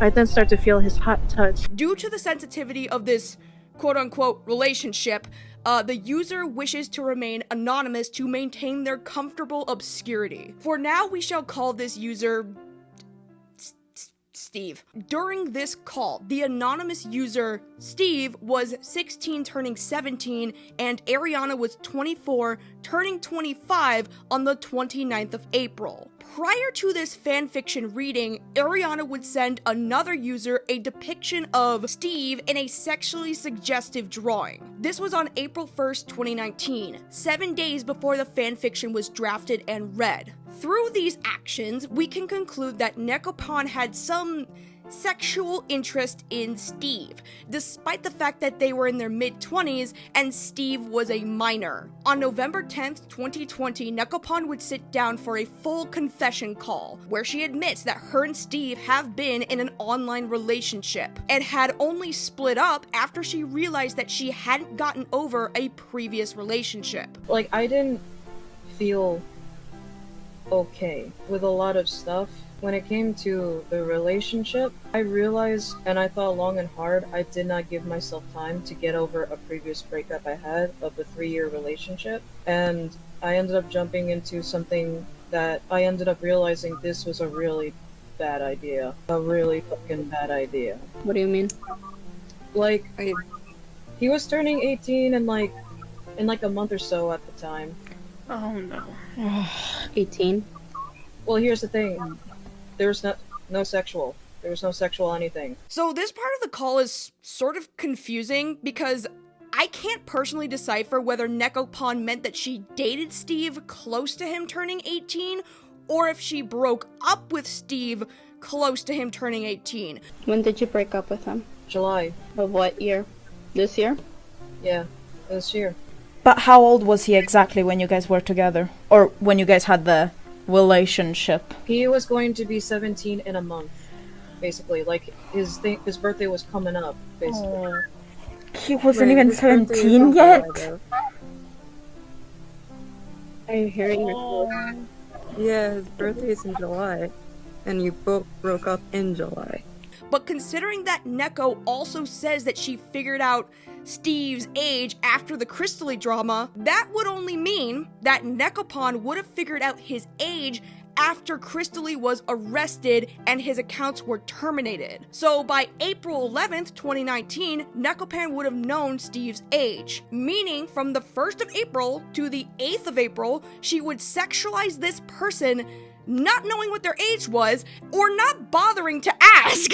When did you find out he was a minor? It was around 2019. Like, I knew 2 years ago. I did not know how old he was until I think it was around when the Crystalli, like, I think it was after the Crystalli issues, I figured out, I'm like, you meant, like, given the context and, like, during conversations, I'm like, you have to be either 16 or, like, 16 to 18 or something. And then that's when he's like, he admitted. And then I was like, oh, and I steered clear. So you had a clue on his age, yet you didn't address it until later. But then, like, I didn't get a full-on confirmation until, like, he came clean with it saying, yeah, I'm this age. That's why I rejected him first. I was like, no. And when did you guys got together? It was, like, summertime? I'm not sure. I'm trying to remember. I can't remember. It's either July or later on. Because you always gave hints of his age to everyone, even after I found out. Yeah, you would always say that you knew him to a personal level. You knew his age. You always bragged about that. And as well, you also mentioned to me that you were thinking about each other dating. That was really bad of me, yeah, I know. She justifies this by saying that she was pressured by others to date this minor, despite the fact that they had drawn this person inappropriately and read fanfiction authored by themselves. At first I had a crush, and then once I found out that he was like 17, I said, I can't be with you. I told him, I denied it. And he was really sad, and he was like, he felt rejected, and I ended up getting talked into, like, just try, because then he was saying, like, oh, you know, if that's the case, you know, like, it's like, if I don't be with him, then the Reborn Destiny server was shut down, everything, it's all gone, and, like, the ex-friends at the time would have sided with him. I really don't think that this would have been a relationship that they were pressured into, but that's just me. Neko, bad doesn't even begin to describe it. You just admitted that you had a sexual conversation with a minor after the whole Crystally drama, which was about an adult having sexual conversation with minors. It's, legally speaking, it's grooming. Nekopon would do some weird shit prior to all of this as well, such as sending pornographic drawings that Crystally made of their original character to a 17-year-old, as well as rallying up harassment towards people trying to expose her actions. I was a fucking horrible person. Now, during this confrontation in 2020, Nekopan was an artist for a few YouTubers. This includes Phantom Strider and StarGiant Productions. After this confession call, a user by the name of Rad Brains would send out an email to both content creators. The email reads, I know you're a very busy man, but please hear me out since I know no one will do anything. But I want to inform you about your artist named Nekopon or Asian Chick 23. Nekopon has harmed some users in the past and I really suggest you make a background check on her. I was formerly one of Neko's friends in 2019 and she has betrayed me and my friends. I made a thread on Twitter about her. Please check them out and let me know if you have any questions. I hope you can write back. P.S. I must request that you keep me and my friends mentioned anonymous because I am fearing for me and my friends' safety. Both content creators would read the email and have two different responses. Phantom Strider would ban Nekopon from his personal Discord server the second that he got the email. And now he doesn't really like talking about Nekopon. Rebecca, on the other hand, had a completely different reaction. On December 1st, 2020, Rebecca would break things off with her then girlfriend at the time, The reason why? Nekopan convinced Rebecca that her girlfriend was lying about Nekopan being an abuser. This despite the fact that Rebecca had seen the email at this point, and Nekopan had already confirmed that everything in the Twitter thread included with that email was true. I want to say, I do want to clear stuff up, and yes, I do accept the stuff that was in the thread that I saw. All of it's true. I'm not here to deny it. On January 3rd, 2021, Rebecca made a now deleted video titled "Talking About My Abuse, YouTube Issues, and 2020 Problems." This video is more of a vent type video reflecting on the year 2020, which Rebecca claims was the worst year of her life. In this video, she also defends Nekopan, saying that a bunch of assholes were trying to take her down with false evidence or past evidence from years ago. Do you know what pisses me off even more? Whenever I introduce someone to my staff and then someone comes to me and says that they're terrible with no evidence or false evidence, or rather past experiences from years ago. Nekopan is an artist of mine who starred in the MLP list. About a week after that video went up, I got an email saying that she was an abuser. I looked into this and Neko had to explain to me the correct situation. Well, she didn't explain the correct way. It was more like she explained the situation and that she accepted that she made past mistakes and toxic behavior. But the problem is that these assholes that were abusing her didn't believe that. This video also confirms that Rebecca did see the email that was sent by Red Brains, and that Nekopan had to explain the correct situation. I got an email saying that she was an abuser. I looked into this and Neko had to explain to me the correct situation. It's unsure if this here indicates this or not, but it's assumed through this that Rebecca showed Nekopan the email, which sent hordes of harassment towards the victims. Due to this, a lot of Nekopan's victims, Steve included, have completely retired from the internet, and thus wish to keep this situation behind them. After the release of this video, in the following month, February 18th, 2021, Rebecca would have this Discord exchange. It confirms to us a few things. That Rebecca knew about Nekopan's ex-boyfriend, who she refers to as a minor that Neko had previous contact with. Rebecca knew Nekopan had contact with a minor, which is being confirmed in these messages as someone Neko had dated at the time he was a minor. Despite having learnt this information, Rebecca would still not get rid of Nekopan from her server. This conversation is dated August 16th, 2021. Rebecca and her server moderator, Rosa Ray Ramsey,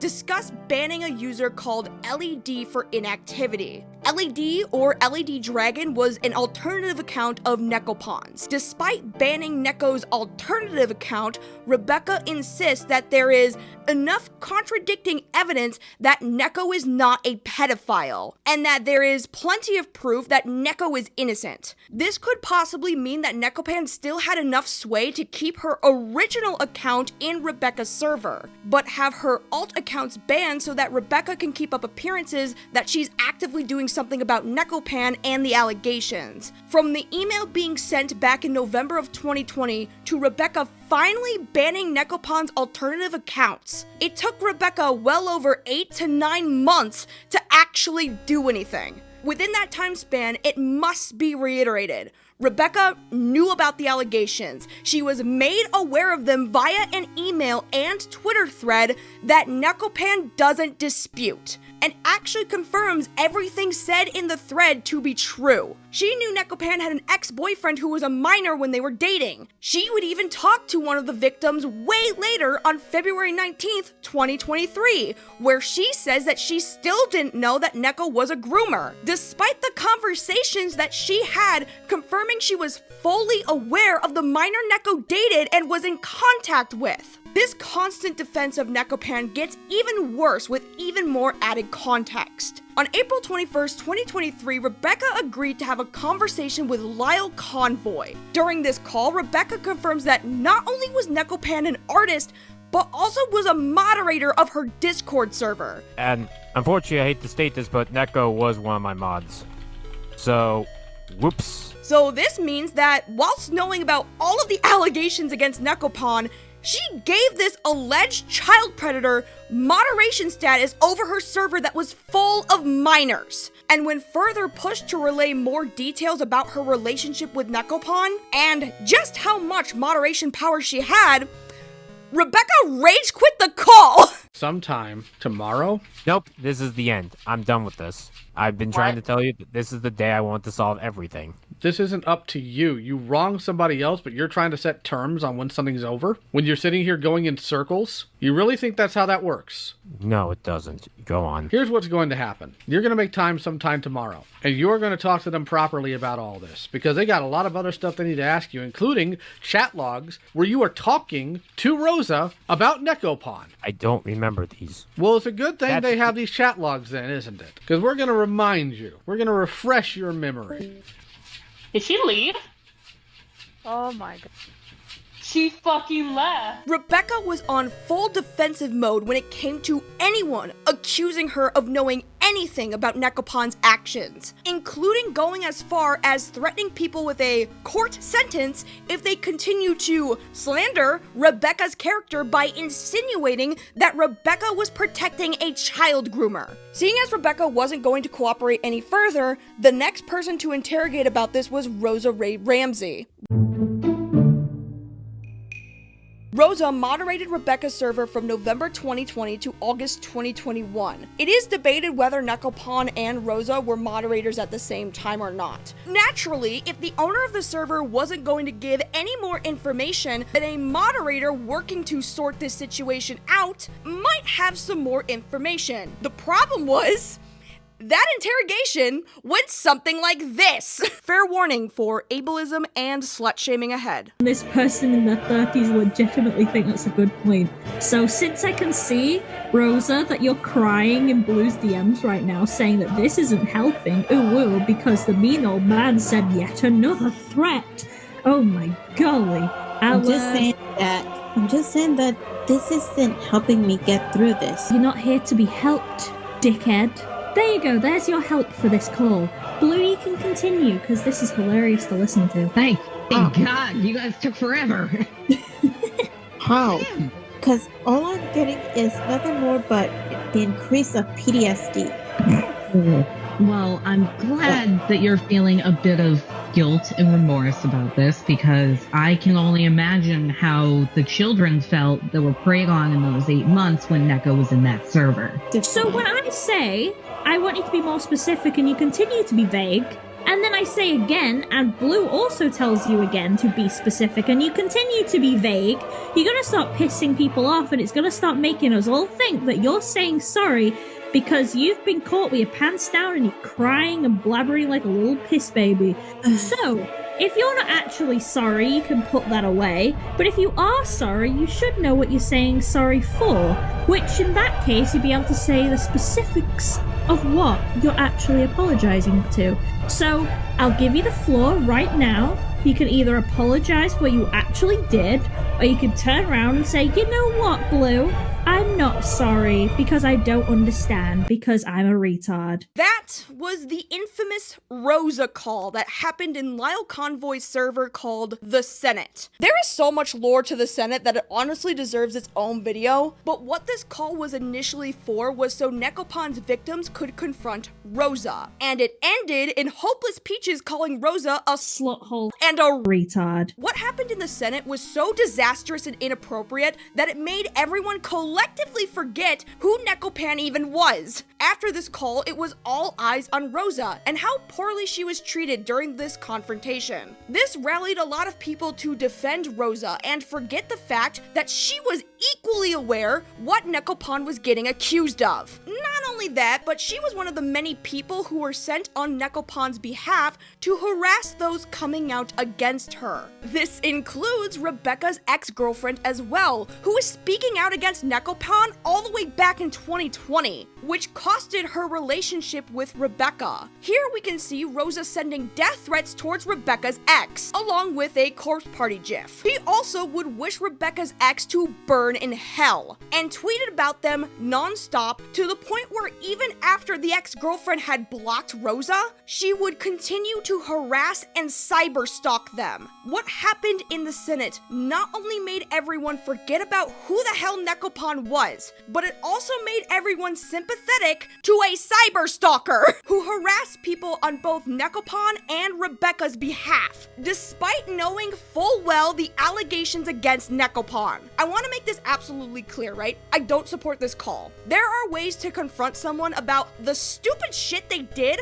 without being ableist. Not to mention, Rosa could have easily been swayed into doing these things under the guise of Rebecca or Nekopon, considering the fact that Rosa is mentally disabled. This doesn't necessarily excuse the cyberstalking, but it is to say that if anyone should be getting their asses handed to them like this, it should be Rebecca or Nekopon, not Rosa. They should be the ones getting berated in this call. They're the ones who knew full well everything that happened. And this mentally disabled woman took the fall for everything. And the worst part is, because so many people committed so many fuck-ups in trying to get this story out there, anyone who looks into this situation can no longer take it with any form of seriousness, considering that every single person here sucks rocks. But if you are to ask me, I'd say that the mass majority of what happened here is entirely Rebecca's fault. She knew for months all of this information and actively chose not to believe it. And when playing stupid wouldn't work for anyone who was actively paying attention, she would finally just confess to everything. This video, Be Better Today Than Yesterday, comes after Rebecca dug her heels into the dirt for 8 months, denying any involvement with Nekopon. This video also comes after she took down the 3-hour slogfest that was addressing my abuse, where she denies any wrongdoing and says that she doesn't know if Nekopon is a predator. I don't know anything present about Nekopan, so people saying that I had a pedophile in my server knowingly for 8 months are all liars. The last issue that we get to talk about today is my biggest fuck up regarding Nekopan. I fucked up big time with Nekopan. People tell me that she was a creep, with emails and even videos as evidence, but Neko manipulated me into thinking that she wasn't. I did keep a creep on my server for 8 months, I will admit that. But I did that only because I thought she wasn't a creep. And she was nice to the people on my server, until I learned that she wasn't. Like, if I had known sooner that she was a creep, I would have banned her immediately. But it doesn't really feel genuine, does it? Nearly 8 months of ignoring the obvious. Even straight up calling those who are trying to alert you to this assholes. It seems like Rebecca is only apologizing now and admitting that she fucked up to save face. However, if she truly was sorry for protecting a child predator, then she wouldn't have proceeded to repeat this behavior 3 separate times. Sohr was someone that Rebecca kept around for nearly a year, and so was Brandon Hackwith, aka Brandon the Brony Pony. And it was revealed that he tried to ask what he thought was a 15-year-old girl, but it turned out to be a 15-year-old boy, to do NSFW audio work of Starlight Glimmer for his series. Brandon has a rap sheet that would make Jeffrey Epstein blush. He sent porn into a Discord server full of minors, including photos of sex toys. He also requested moaning audio from a 15-year-old boy. About the picture you sent me on Discord, why shirtless? And is that a sex toy in your arms? So what also happened is Brandon sent the 15-year-old boy a picture of him on a bed. Brandon was on the bed with a dildo in his arms, and he wanted the 15-year-old boy to edit a picture of Starlight Glimmer, like a 2D vector, over the dildo, so it made it look like he had Starlight Glimmer in his arms. I'm shirtless because it was an intimate moment between me and Starlight. The toy is where I want you to edit Starlight onto the image. Dude, I'm not going to make it look like she's using it. All I can do is copy and paste a vector over it and maybe crop some parts out. That's perfect. I will be posting the picture on my DeviantArt, so erase the dildo. Sorry I put that there. So there's the picture that he sent the young victim. That's Brandon on the bed with no shirt on. Of course, the young victim edited the picture in there to make it look as if Starlight was on there. He also tried to invite the 15-year-old to a brony convention to meet up. Brandon also is a massive racist. This is a text conversation where he says that he wouldn't date black women because he didn't want to eradicate the white race with mixed children. And once word was going around about the disgusting things that Brandon had done, he filed copyright strikes on channels to get the videos being made about him removed. I would never do that because they're not true. I have not done anything inappropriate with underage girls, and I would never do that. I would never date an underage girl ever. They are not true. I repeat, they are not true. Not believe any of those fake rumors. Rebecca was made aware of Sean's behavior over the course of a whole year, and Brandon was credited as a voice actor up until 2024. Due to the deletion of all of Rebecca's social media accounts, including her Discord server, it's unknown if Brandon ever received any personal consequences from Rebecca. What is for sure is that by the time that Enter's second video was released, he was still in her server up until its deletion. Maybe it's because you always seem to have a degenerate on your team, like one we happen to uncover during this investigation. Brandon the Brony Pony. He is a voice actor on Rebecca's projects. He's also known for sending porn in a server full of minors, asking for erotic audio of a minor. Just so much fucking shit. But no, according to Rebecca, it's been confirmed that Brandon isn't a pedophile, because she's known him for 7 years and he's never been arrested. Rebecca fucked up with Nekopan.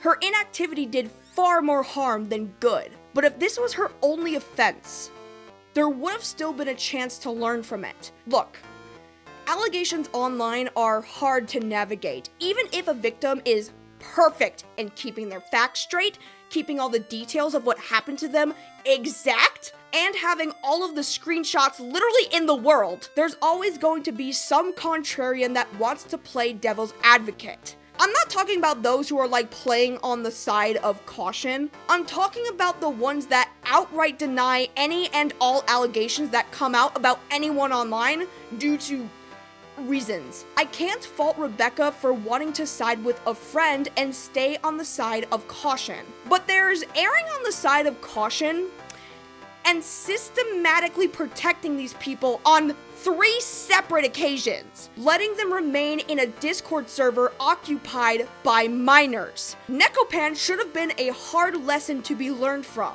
However, when you refuse to learn and repeat that same mistake again and again and refuse to take any fault at all, that's when videos like this one and mine get made. Because Rebecca won't learn how to take accountability any other way. Although, she's not completely incapable of learning. You know, she's capable of taking notes.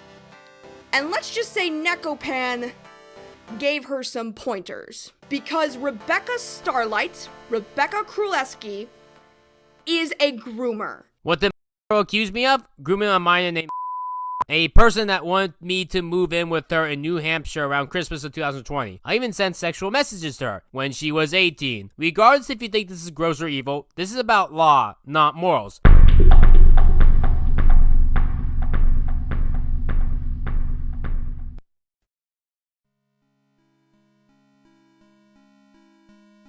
So let me explain to you what grooming is and what it means to be a groomer. A lot of people believe that this only attributes to like sexual grooming, or grooming can only occur when it comes to children. Both of these things are misconceptions. Grooming is when someone builds a relationship, trust, and emotional connection with a person so that they can manipulate, exploit, and abuse them. There's several types of grooming relationships. There's the obvious sexual grooming, where the end goal is the sexual intimacy achieved by the perpetrator or convincing their victim to submit to their sexual advantages. There's also financial grooming, where someone slowly gains control over another person's finances. So like, you know, forcing someone into a conservatorship and taking control of how they spend their money. Or maybe something like pressuring artists and editors to work underpaid. There's also criminal or terroristic grooming, where you manipulate someone through either trust or strong-arming a person into committing a crime. And finally, there is romantic grooming. Romantic grooming is not the same thing as sexual grooming. It's basically isolating someone to be emotionally dependent on their romantic partner. Sex isn't the ultimate goal. Rather, it's having complete control over someone's life by having them entirely put their trust and lives with the person that they're dating and disassociate with any family or friends. Because there are different ways to groom someone without it being sexual, it is important to note that grooming is not exclusive to children. Grooming can happen to adults as well. All grooming is, in its most all-encompassing term, an emotional abuse tactic used on vulnerable people. You're building a foundation of trust through either friendship or mutual respect, but your intentions are to use that relationship to your own benefit to achieve an alternative outcome. But when we're talking about like grooming online, especially grooming accusation, we're talking about like children and sexuality, right? So let me get like really specific here when it comes to Rebecca Starlight. Rebecca is a groomer in the sense that she befriended Wes and Coda when they were 17 years old. Anything under the age of 18 is considered legally a minor. Wes drew fetish artwork for Rebecca, to which they were unaware that Rebecca considered these commissions as sexual fantasies. She also invited a 17-year-old Coda into a Discord server only intended for 18+ users, a server that was full of artwork depicting multiple different fetishes, some of which depict Rebecca herself. That in itself is establishing a friendship with artists within her circles to fulfill her sexual fantasies through requesting artwork. This artwork can easily be played off as non-sexual to convince Wes and Coda to go along with it. You know, considering that it's giants. But this isn't the only thing that we can point to. Remember the ex-partner that Rebecca broke up with over Nekopan? Well, here's Rebecca wishing a happy 18th birthday. This is a birthday present for Anonymous. Happy 18th birthday. Just remember to still avoid Quagmire, even though you're an adult now. Quagmire, 18. Alright, you're up first. And then planning to move in with to New Hampshire. Okay, so let me get this fucking straight, right? You knew this person at least long enough to wish them a happy 18th birthday. This means that you would have had to have known this person when they were underage. Then you had the goal to immediately plan on moving in with them to a state where the age of consent would be 16. When and Rebecca first met, Rebecca was 24 and was 16 years old. Rebecca claims in multiple messages that was 18. But you have to remember, Rebecca allowed Nekopan to run unchecked in her server for 8 months. Going into more specifics with these accusations and to establish a timeline, in June of 2019, when was 16 and Rebecca was 23-24, they started talking. Ran a StarGiant Productions fan server that was 13+. Birthday was on September 9th, and in December of 2019, Rebecca was made aware that wouldn't be turning 18 until the next year, 2020. Over the course of 2020, Rebecca convinced that their family was abusing them. In July of 2020, Rebecca and the then 17-year-old started making a plan to move to New Hampshire. And by August, Rebecca was asking people on DeviantArt the laws in New Hampshire. By September 9th, 2020, Rebecca made a Ryan-mation review dedicated to turning 18. And by November 14th, 2020, Rebecca started telling people about the relationship. Her ex would have only been 18 for a little over a month. But even before Rebecca would tell people about her relationship with she had known her since she was 16 and planned on moving in together when they were still underage. Criminal.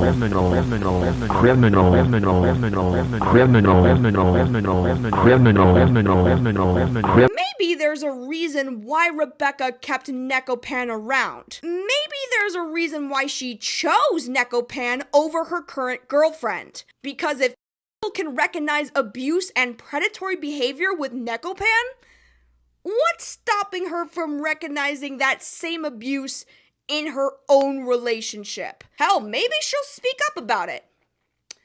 Maybe she'll do it right now.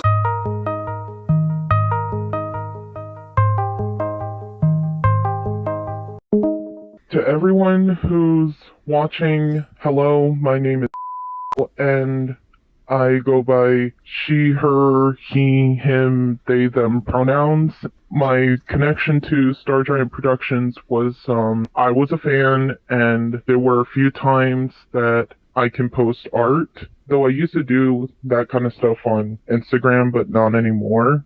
I also used to post art on Twitter, but not anymore as well. I could be naive, I could be caring, understanding, goofy, and I could also be intelligent from time to time, if that's how I wanted to put it lightly, because I know a lot of things.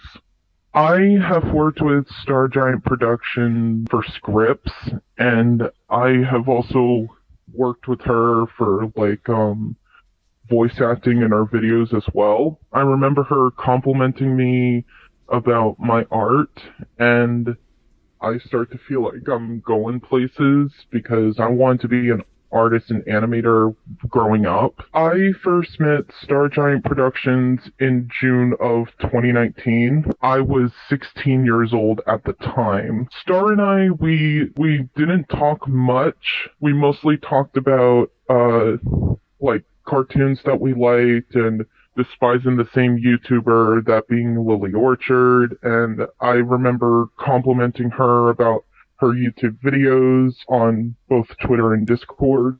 Not only that, but I also remember thinking that StarGiant is a sweet person and there's no problems with her. I also remember thinking that she's also one of those naive content creators, as I am a naive person as well. I thought of, building that kind of a friendship. I didn't know or pick up that kind of red flag until, later on, after I found out. She was around 22 or 23, because I remember her stating that she was born in 1996. I thought she was funny, because I find naivety to be funny. Would you consider yourself funny in that aspect? Because you guys related on being naive? Yeah. It was first her content, and then it started to be the conversation. So it was like content first and then conversations. I was not part of the StarGiant Discord servers until New Year's of 2019. There was a New Year's live stream, and she was announcing that she's closing down her Twitter, so I started talking to her on the live chat, and I told her the idea of creating a Discord server. And so I started to friend her on Discord, and the two of us worked together on the StarGiant Productions Discord server. That way it could be open for the public. One of the most dumbest things that Star told me about is not only invite adult fans into the server, but also invite minors in it. Back then, I thought it was a good idea to have fans connections and all of that, but now looking back at it, yeah, we were making fan art sections and general chats and voice chats, and we even made a venting chat as well, in case somebody wants to let it out, Were you considered a moderator of the server, considering that you had the ability to create new channels and everything? I was an admin, yes. You were an admin, okay. My thought process was that it's okay for me to be friends with an adult, and it's okay for me to, be friends with content creators who are adults as well, because I've seen interactions of celebrities and fans interacting, not to the point of sexual situations or anything, just more wholesome situations. And it was kind of like that for me when I first met Star, and I felt I was being starstruck or whatever. And now looking back at it, it was horrible that I befriended somebody to the point where they groomed me. She didn't pay me anything for like her content or her server. She more like said, hey, do it for free. So it went from like, there's no other way other than employee, even though let's make it very clear you were not her employee, you worked under her for free, to run the server and to work on scripts, as you've said. So it went from like a partnership in which you guys are working on like fan content and running the YouTube channel, basically working on her brand together, to then going into a more romantic relationship later on. You're 100% correct on that. It was a very unhealthy and toxic dynamic in hindsight. Not only that, but the most shocking thing about it is that since I live in New Hampshire and StarGiant lives in Pennsylvania, New Hampshire doesn't have Romeo and Juliet laws because the age of consent in New Hampshire is 16 to 18. It's still considered a crime that if you're 16 years old and you're dating somebody who is like an adult, it's still predatory behavior, and it's also still a very dangerous age gap. And currently I'm 21. And not only that, but she also had, like, if I recall correctly, she had like Graceland and other people from Mr. Enter's team as admins and moderators, including Rosa Ray Ramsey. Rosa Ray Ramsey, she was more like a moderator than an admin because Rosa was trying to learn on how to moderate that kind of Discord server and stuff. If I recall correctly, Star and I gave her some tips about it, like within the server.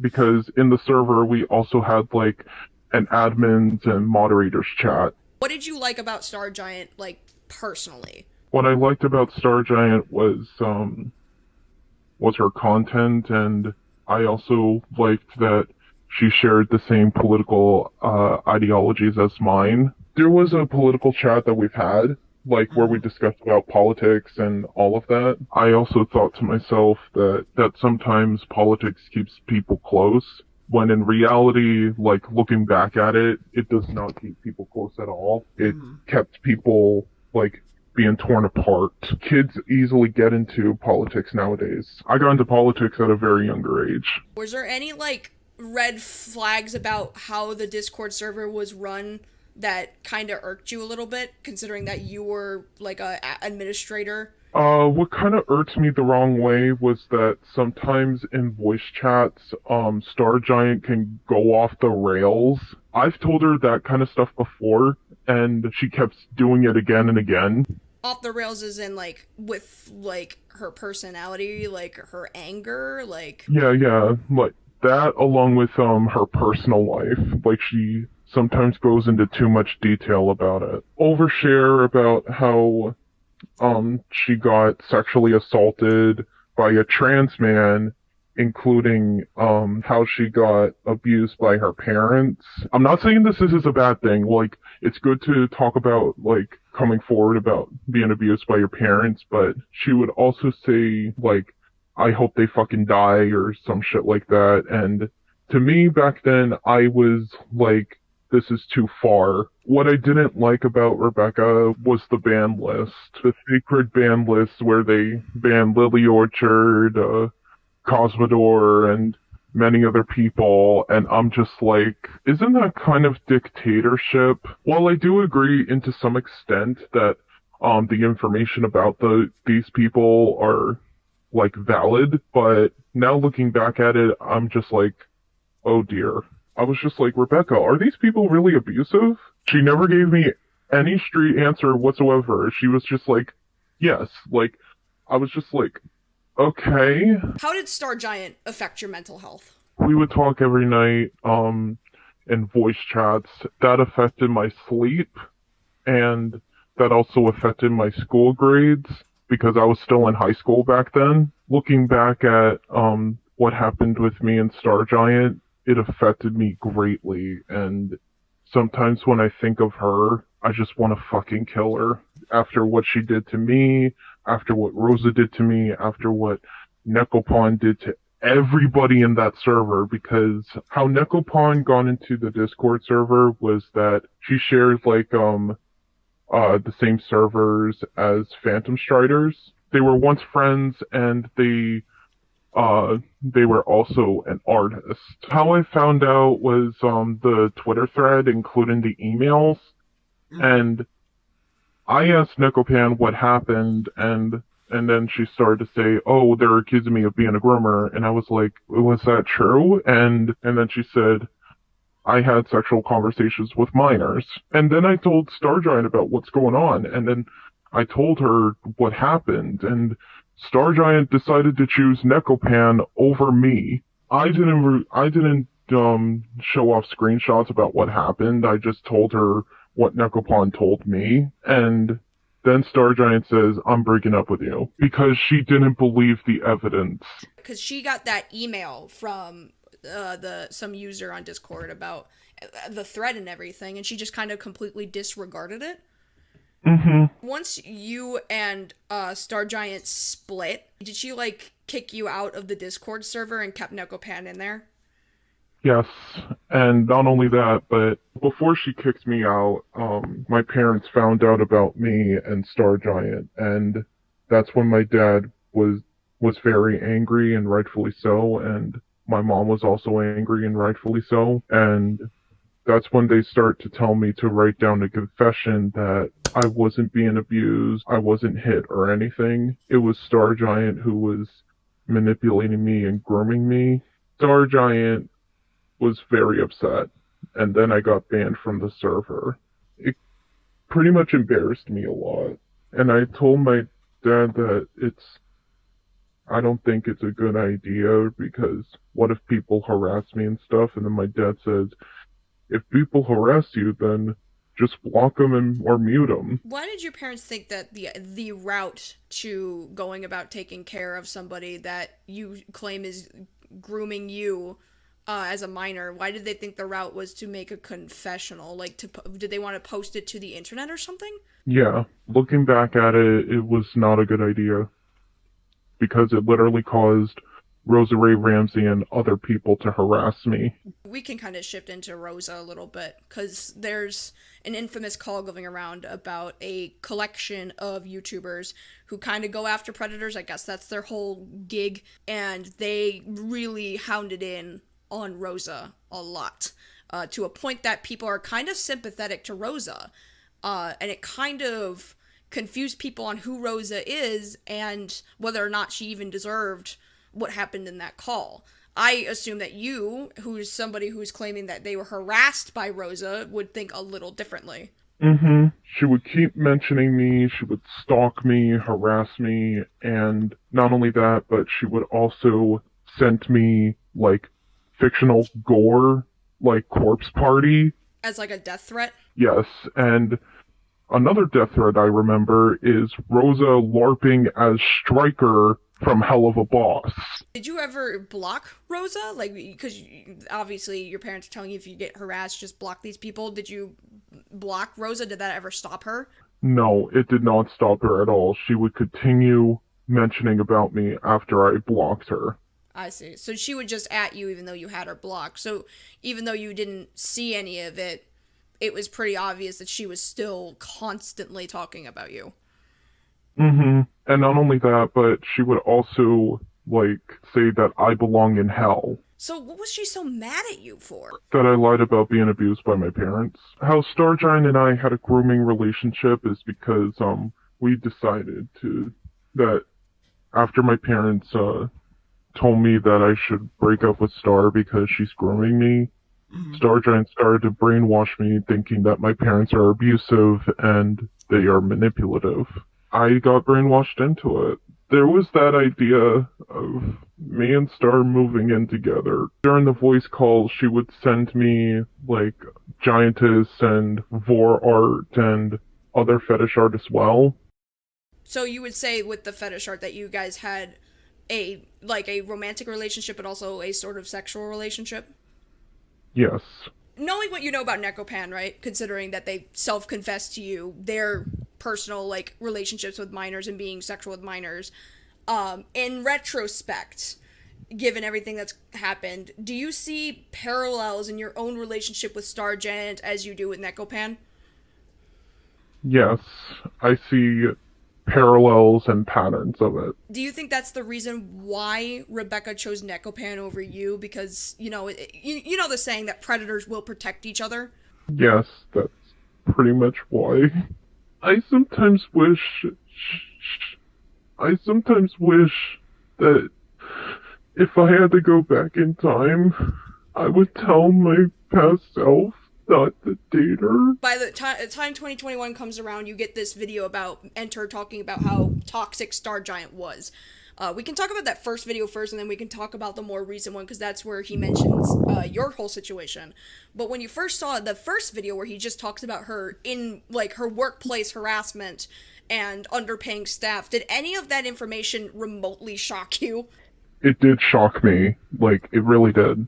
That I didn't know Rebecca was doing this behind the scenes, and she didn't tell me any of that. You had no idea that, like, that's how she behaved in Enter's server. You were under the impression that, like, she and Enter were good. Yes, it did shock me a lot, and it also shocked me even more that she would also talk to these people like that. The thoughts were in my head was, oh my god, somebody finally heard me out. I reached out to the social email, and I told them, thank you so much, and then I went up to, and then the social email gave me Mr. Enter's actual email, and I told him, John, I seriously could not thank you enough, because I was pushed aside, thrown into the mud, and I was mocked multiple fucking times.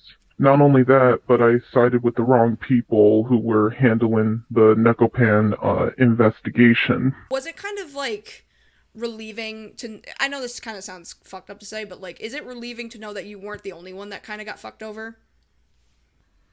It was very relieving that I wasn't the only one.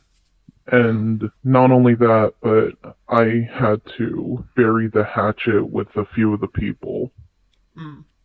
And one of these people was Graceland, and when Graceland and I were talking together, she wasn't prepared for me to show her the conversations we've had. And I reminded her before I showed her the screenshots is, hey, just wanted to let you know that I wanted to show you what happened. I'm not throwing the hatchet at you. I'm softly giving you one hatchet, that way the two of us could put it onto the people that have hurt us.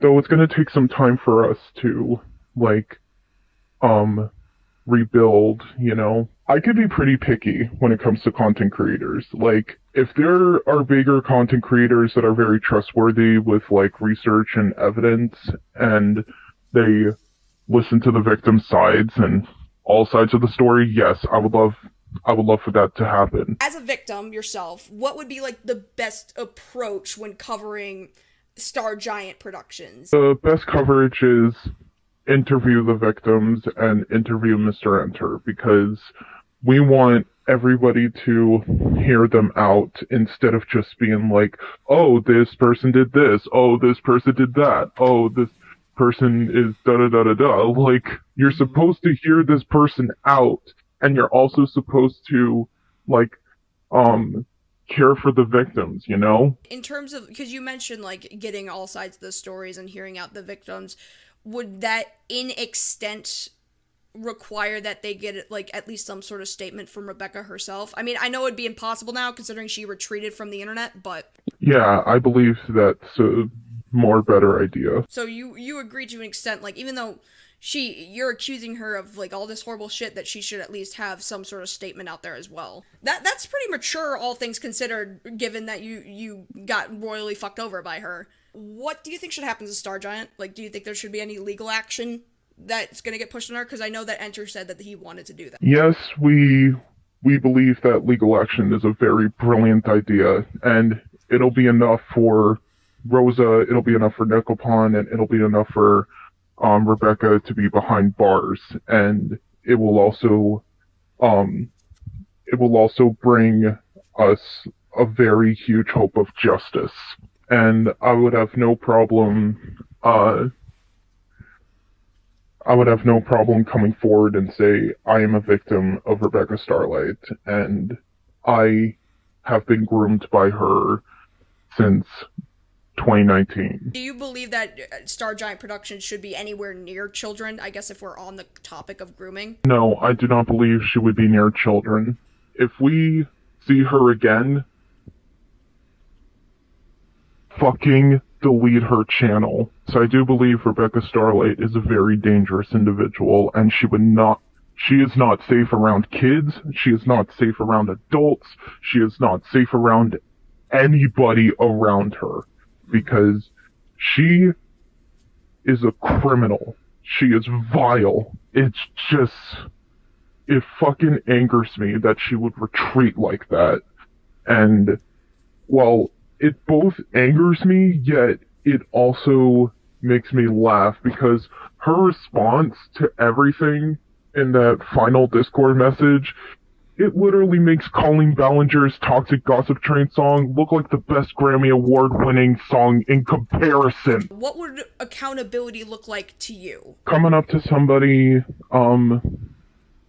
asking them for forgiveness and telling them what they're gonna do as steps, and not being on the internet ever again. I do not believe she deserves to be online. Is there anything else you would like to say to StarGiant Productions? StarGiant, if you're listening or watching this video, reconsider everything within your life, and you should also reconsider every fucking decision you made towards me, towards Enter, and everybody around. If you are listening carefully and listening to how much pain you've caused me, and if you ever try contacting my parents or whoever is close to me, I will prove them that my family is more stronger than yours. And I will also further prove that I have current friends like Lazy, John, and everybody who are standing right behind me and in front of me. If you ever try to bring up Nekopon or Rosa as shields, I will further prove that they will melt down like lava. I want you to be gone. Now, I'm sure that Rebecca will play her similar tactics. You know, you're an abuser, you're lying about me. I'm actually not an abuser, and everything I did was legal. Only the law can determine if someone is a pedophile. So if she's a pedophile or not, that is up for the police to decide, and not me. And not the internet either. Oh yeah, let's talk about that, by the way. It is now time for my favorite part of this video, asking why Rebecca is like this. So, believe it or not, Rebecca has actually faced legal troubles before. Not for endangering minors or withholding information about the criminal activities of her associates. Oh, no. No, that's not what happened. Rebecca made a now deleted video about the Netflix cartoon 12 Forever. This video brought focus to the creator of the show, Julia Vickerman. Now, Julia had a very concerning past on her Tumblr. This includes a post where she lusts and follows around a 14-year-old boy at a carnival. At the time that she wrote this, she was 26 years old. She also was fired from her own show and replaced with Shadi Potosky after staff came forward of her repeated sexual harassment. Rebecca would make a video calling Julia a pedophile and was sent a cease and desist for slander and defamation by Julia Vickerman. She was only able to dodge a legal charge because she took the video down. In 2019, I accused someone else of being a creep, but then they got their lawyer to try to sue me, but I was able to avoid it because I took the video down, and I was afraid if I called Neko a creep, I would have had the same issue.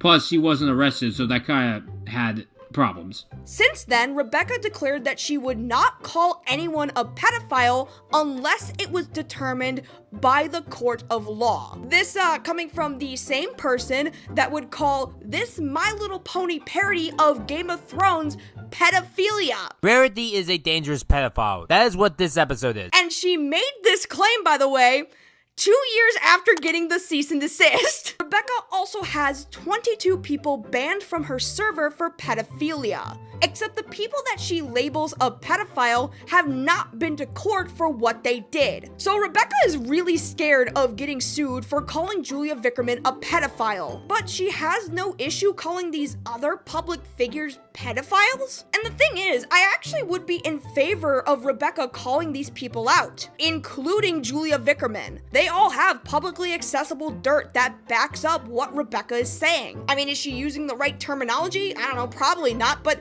it's not like these things are like lies or anything. But now for some reason, she just doesn't want to do the right thing, like, ever, even when it's happening right under her fucking nose. Rebecca wants us to forgive and forget. These things shouldn't be held over her head and constantly brought up if she's learned from them and promised to be better. Your sins should not be forgotten, Rebecca. No, they should. If enough time has passed, then it's best to move on from them, especially when they're minor or might not exist. And you know what?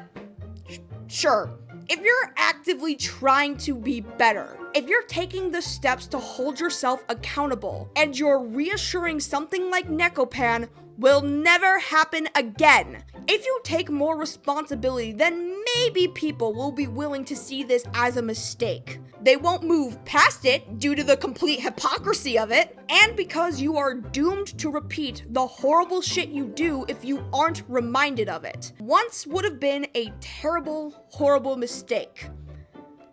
But this wasn't a one-time thing. This was several times. I mean, it was even happening potentially in your own relationship. And any attempt to get you to understand how bad you fucked up is meant with a resounding nuh-uh! By the logic of reality, I did nothing wrong. I'm Rebecca Starlight. Either realize that I'm fine the way that I am and start watching my new videos, or just leave me alone. If you think I'm still an awful person to this day despite me proving my side, or just don't care, get a fucking life.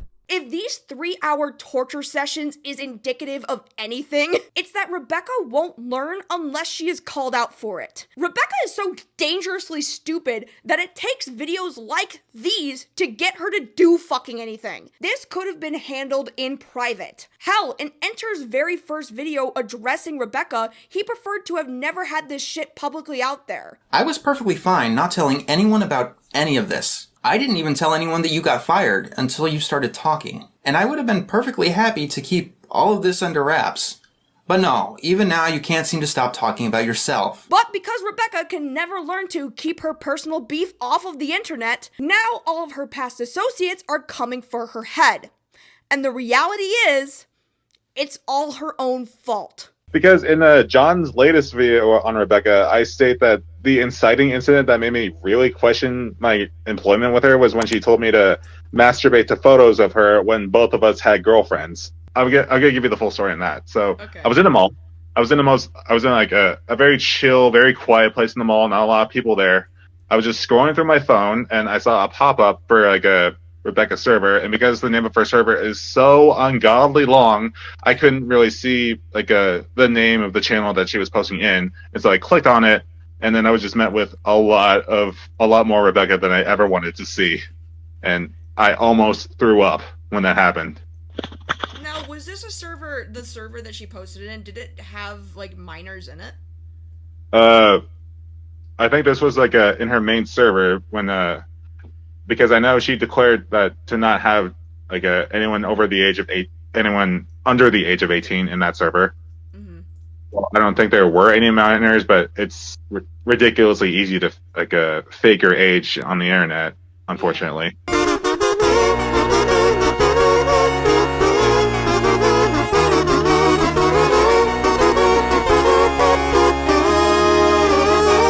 So that was rough. That was really rough. So let's get back to the funny ha-has for this final segment. Rebecca Starlight hosted an Indiegogo campaign for what she described in loose terms as an animated series called Witches. Witches, creatures that are pure evil, born from the innocence of girls that have gone bad. They terrorize, kill the innocent, lead them to their doom. Humans have always fought back witches, witch burnings, witch trials, all done in their view of what they believe in to protect this place called Earth. Because a witch is pure evil, so saith the human race. But What if one of these witches wasn't evil? What if one witch could be good? Imagine if one of these girls that got cursed and turned into a witch actually still remained their nice selves. Wouldn't that be great? I want to bring you all the story of a witch that was able to beat society, to prove to everyone that she wasn't evil. She's gonna have to go through prejudice, hardship, friend loss, betrayal, and other witch trials per se. This is the story of a witch named Rebecca Starlight and her friends that she has, both the old and the new. However, there are clear discrepancies between what is being advertised with what is in her own scripts and with her follow-up Q&A regarding her project. According to the Indiegogo pitch, this was gonna be an animated show that was about witches who are actually good witches and they go on adventures or something. Witches, the StarGiant Productions campaign, is a campaign for the StarGiant Productions channel, aka my channel, to add new characters to various videos in my video series. These are 5 new original characters meant to each tell a story. 6 if you want to count the incubator. And it serves to be the origin story of Rebecca's channel character. Look, this isn't like the most original idea in the world, but for fans of her channel, an origin to Rebecca Starlight the Witch, I don't know, it might be something. In her follow-up Q&A, Rebecca says that the story would focus on this girl, Anna Bristol, being the main character, and that this male character would just be like a representation of Rebecca's past self? Anna Bristol, the main character, is a cutesy, innocent, happy woman. She loves to be wacky, silly, and doesn't believe in ice cream freezes your brain if you eat too fast. She's not exactly the brightest one out there. But don't tell her that, that's not really nice. I don't know, I guess it's a trans awakening story? It's a metaphor. Rebecca also says that all of the characters were over the age of 18. All of them are ages 26 to 28 at present, though in different stories they can be younger or older. But when you read the scripts provided in the description, not only is it made very clear that these characters are in high school, but this male character named Ryan is 15 years old. The funniest part about these scripts is that it's just a complete ripoff of Madoka Magica. I am not even kidding. Like, everything from like the amount of characters to the color palettes of each character to their powers being like an assigned weapon and like some sort of ability to these characters not even being witches anymore. I'm not even kidding. In the script, they specifically say that they are magical girls who fight off witches, not that they are witches. Like, I'm not even fucking shitting you. It is just Madoka Magica. It is literally just a ripoff of Madoka Magica. To prove the plagiarism here is on James Somerton levels of horrendous, Maddie provided testimony in MrEnter's second video on Rebecca. He made character concept art for a comic series that he was working on, also about witches. Call it a coincidence, but right as I gained the confidence to start a Patreon and produce a comic series that also involves witches, Rebecca launches a Kickstarter for a show called Witches, and it's a less tragic, more wholesome ripoff of Madoka Magica. She's even aware of what I've been trying to accomplish, as I posted concept art on her Discord server quite a few times. She even tried getting me to donate to her Indiegogo. And one of her characters shares similar designs and characteristics to one of mine. He shared it on Rebecca's server, and within that week, Rebecca would launch her Indiegogo, having completely ripped off one of Maddie's character designs. But the most egregious form of copyright infringement is this fucking thing. This is Corbin. He is an incubator that grants only girls magical powers after they wish upon him. This is literally just Cube, but black. It is Cube, but he can say the N-word. Now, in terms of how Indiegogo works, if you run a campaign that has a flexible goal, you can pull out the funds as soon as you hit $500 of the campaign. Rebecca barely made that. 4 people donated to this, by the way. 4 people who paid for the reward incentive of a special thanks. God, if only they paid to the highest tier of $500, maybe they would have gotten a poster. You know what's even fucking dumber? The fact that Rebecca distributed the funds within this like pie chart thing, Animation is the third prioritized in the budget over editing and miscellaneous, whereas the lowest priority of payment is to the voice actors, because of course, Rebecca is truly running this thing like a true Hollywood executive. I also find this laughable that most of the budget is going into paying the editors, despite the fact that she can barely pay Graceland $20 for an hour-long editing job. So obviously, with Rebecca's lack of faith and horrible pitch with this thing, it went completely nowhere. However, Rebecca did meet the pullout criteria for her stretch goal, and because of that, she is obligated to try and deliver. But, let's be honest, she's not gonna do that, because the day after the Indiegogo concluded, Rebecca got caught up in a scam promising her a sequel to Monsters vs. Aliens. You see what I did there? You see that I did there? Now that Ginormica reference, now that makes sense now. That was actually foreshadowing. I'm so smart. I know. I'm a great YouTuber. I know. I'm intelligent. Anyways, what a fucking idiot. That's dumb. You should kill yourself. I am not toxic or abusive. I have never been toxic or abusive, and I never will be toxic or abusive. I am not a bad boss. I am a great boss. I will stand by these statements forever. I am not a narcissist, John, and I do not have narcissistic personality disorder. As of the making of this video, StarGiant Productions has been completely wiped from the internet. The YouTube channel is gone, her servers have been deleted, her Twitter account is deactivated. All that is left is this final message to her Discord. You are all owed an explanation. And if you must cut ties with me forever, I will not blame you. All I ask is that you hear me out. In February 2021, a person came up to me about her being a groomer. I could not find any evidence indicating that she was one. In August 2021, a group of people came up to me telling me to get rid of her. So I gave in and fired and blocked her. I unfortunately do not have the screenshots to provide my side, as that was on an old Discord account. Let me be clear, I do not support pedophilia ever. If Ariana, her real name, is an actual pedophile, then I want her arrested. As of right now, she is not in prison. I do not consider myself guilty in all of this. If I am found guilty, then I will take the consequences of my actions. A lot of the wiki editing was them claiming that I supported groomers. I do not. There is a specific reason I do not talk to minors online. So if me stating that I don't support groomers is vandalism, then I am a vandal. I have not contacted a single member of Enter's team since June of 2023, when I sent that angry DeviantArt note to John. The only thing since then that I ever done was edit this wiki on Enter's site that claimed that I supported groomers. The site always within 24 hours reverts the edit and still accused me of a crime. So a few nights ago, I jokingly wrote I did nothing wrong, just to see what would happen. Then someone re-edited, I think it was Sarah, and he said, "Nice try, Rebecca." I only ever edited the site a total of 6 times. 5 if you don't count that joke. Any other stuff of me harassing was in my addressing my abuse video. Oh, and John is saying that my campaign is fraud, even though I stated everything in the campaign. She has not been arrested to this day, but people are still thinking that I helped her with her grooming when I never did. In March 2023, I was in a VC with Lyle and the Senate. They were telling me to go along with something. I did not comply.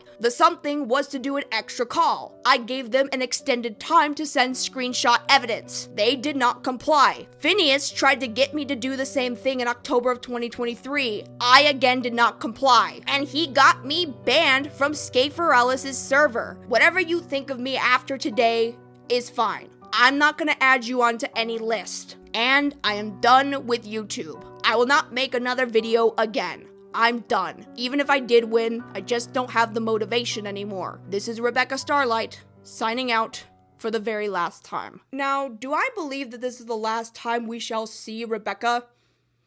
No, not even in the slightest. I've demonstrated numerous times throughout this video that Rebecca is the stupidest person on the internet, and it doesn't even fucking come close. She's gonna go dark for a while and come back under the guise of a new persona, hoping that you'll forget everything she's ever done. This person fell for the equivalent of a Nigerian prince scam, raised funds for an animated show with no animation experience, calls everyone around her an abuser based on minor infractions, will get her friends to recount their stories of sexual abuse to make Rebecca look better, and take the word of a predator over her own girlfriend, whom she dated and planned to move in with when they were allegedly 17. She also made a 17-year-old draw fetish art for her and paid little to nothing to the ones helping her with her shitty YouTube channel. If that doesn't spell out stupid, I don't know what does. Enter is planning on pursuing this matter legally and prosecuting Rebecca for these crimes.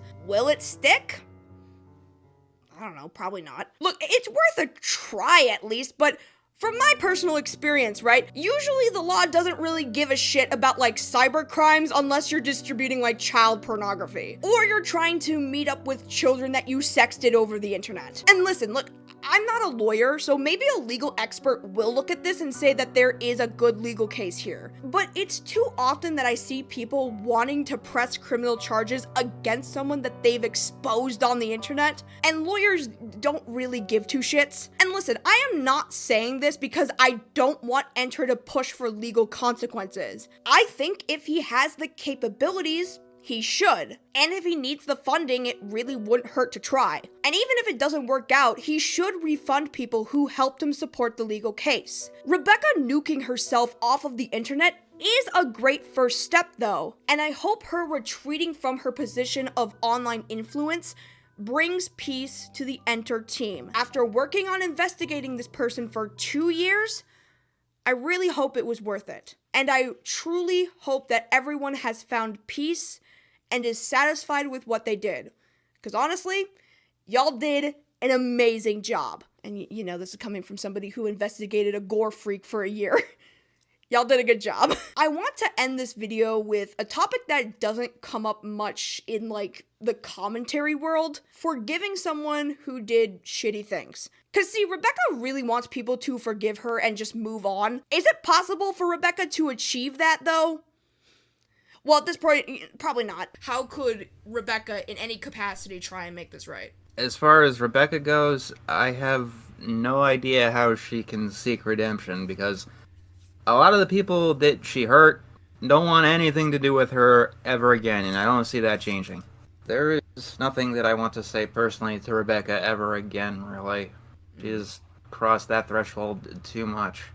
Rebecca Starlight is not a good person, that's the lesson. So, in conclusion, Rebecca sucks. What does accountability even look like? Do you think that there's even a chance for her to actually be held accountable and make things right? Absolutely not, no. Because we just spent like the past hour discussing her crimes and everything that she's did, and I don't think she even understands the definition of accountability. Accountability is not a word in her vocabulary, to put it lightly. Because as previously established, she's not good at apologizing when it comes to things. And the way she apologized to me, it was just like, oh, you know, you can still come back to my inner circles and work for me if you want. I was just like, bro, bitch, I am out. I do not care what happens to you anymore. What does accountability look like? Do you think that there's a chance for her to, like, properly take accountability, just try to make things right in general, to a point that, like, the people she's hurt have some form of peace now through something that she actually tries to do to try to make it better? I think for her, accountability would just be to admit that she's actually done all the shit that she is accused of. Because she keeps saying, no, I'm not, no, I'm not, no, I'm not. I'm like, shut up. Acknowledge that you've at least fucked up. And she'll say that she's fucked up. But then she'll be like, I'm not wrong. I fucked up, but I'm not wrong. And I'm like, that's not taking accountability. What does accountability look like for you? And do you think that there's a chance for her to actually, like, properly take accountability and make things right? I do not believe that Rebecca could ever take accountability for what she did. I don't think she's the kind of person who can really accept what she did was wrong. Mm-hmm. I just don't think she's that kind of person. And I'm not really sure what that would even look like, because a lot of people say shit about, like, oh, they need to take accountability, they need to say sorry and all that, but then when they do, they get upset about it. So I'm not really sure what taking accountability looks like in terms of like internet standards, because I don't think anyone who even asks people to take accountability know what they're asking for either. That's I so think, true. yeah, I think the closest we've ever gotten to an apology video that actually works as an apology was the whole Try Guy situation with Ned, with with 3 of the Try Guys on the couch going like, "Hey, this is what happened. This is why it's wrong. This is why we had to let go of our 4th member. This was unacceptable behavior, and we are deeply sorry for anyone who was hurt." And that is probably the best example we have of a YouTuber taking accountability. And it was 3 YouTubers who didn't even do anything wrong. They were associated with someone who did something wrong. But why is that? Why can't Rebecca make this just go away? Your sins should not be forgotten, Rebecca. No, they should. If enough time has passed, then it's best to move on from them, especially when they're minor or might not exist. It's because by wanting it to just go away, she wants to forget it ever happened. Look, there are some things that you can just forgive and forget. Other things are not. And in this case with Rebecca Starlight, the past can't just stay in the past. When you have a repeat track record of offenses and a history of deflecting from criticism or taking accountability, then people are gonna keep talking about the shitty things you did until you own up to your own shit. Narcissism is something that gets paired with Rebecca a lot. But what does it really mean? Narcissism is a personality trait that is defined as the excessive interest in oneself, exceeding the regard of other people. In psychology, narcissists have a form of entitlement of oneself, a lack of empathy, and a need for admiration. Now, this should be made clear that you can display narcissistic traits and behaviors but not be diagnosed with narcissistic personality disorder, which is a diagnosis through multiple repeated behaviors of narcissistic traits. And look, I'm not here to diagnose Rebecca with anything. I'm not a psychologist. But in this case, calling Rebecca a narcissist is not diagnosing her with a personality disorder. It's simply recognizing her lack of accountability as part of her narcissistic behavior. Denying any wrongdoings, having a grandiose sense of self, failing to admit obvious fault until she is pushed to recognize her wrongdoings by other people, and constantly shifting the blame on everyone but herself. Because of these repeated behaviors, there is no chance, as of right now, that Rebecca is ever going to get any better. If she really wants the internet to forgive her and forget, there is a lot of work that she's gonna have to do in addressing her own personality before she can properly take accountability. Can it be done? I don't know, maybe? But if she really wants that to happen, she needs to stay off the internet. Forming an echo chamber of fans to reconfirm their shitty behavior is not going to help them get any better. Without the sway of her fan base and online community, she may have the time to just sit down with herself and reflect. And that's going to take a lot of work. So until then, Rebecca, stay gone. What the hell has your life been since the release of this content? While I made the big hour-long video, I had to put a lot of my emotions aside while working on it for obvious reasons. And in the past month since it came out, I've been kind of feeling that, basically. It's been the emotions coming back to you. Yeah, it's been kind of tricky getting back into a regular schedule. I think a couple of the people who worked on it are just taking a full-on break from the internet because it was that much of a taxing situation. Did you have any intentions to try to take an online break since then, or are you gonna just go back as business as usual? I've been trying to go back to business as usual. I mean, it's probably not the best idea, but it's YouTube, and I need to work a job. What's been your life, man? What has been going on in your personal life ever since all of this has happened? Give us a post-Rebecca recap. This is fucking total drama aftermath. Jesus Christ. You know, I would love to say that my life is better. It's all happiness and rainbows and blah blah blah. But realistically, I'm still facing a lot of hardship mentally. I'm still kind of dealing with my own personal issues. I would say no longer being tied to Rebecca, I'm better, but I say that loosely because I knew Rebecca, I was dragged into more useless shit. So my YouTube is Mint Kitten, same as my Discord username. I'd like to leave a message more for Rebecca's victims than for Rebecca herself. She doesn't. I've talked enough with her. She doesn't need to hear more shit from me. So for Rebecca's victims, I meant what I said. I wish you the most comfortable obscurity. I wish better for you. I wish better friends. I wish better employers. I wish a better life for each and every single one of you. And yeah, I just want better for you, all of you, every single one. To Rebecca, stay gone, please. Don't wear out any other people. Just stay away from everyone, including me, please. And as to anyone else in your audience, be careful who you work with. Be careful who commissions you for everything, because scam artists exist. Go follow my Instagram. Go subscribe to my YouTube channel, and consider supporting me on Patreon, because I need money, man, please. His commissions are open. Here's the sheet.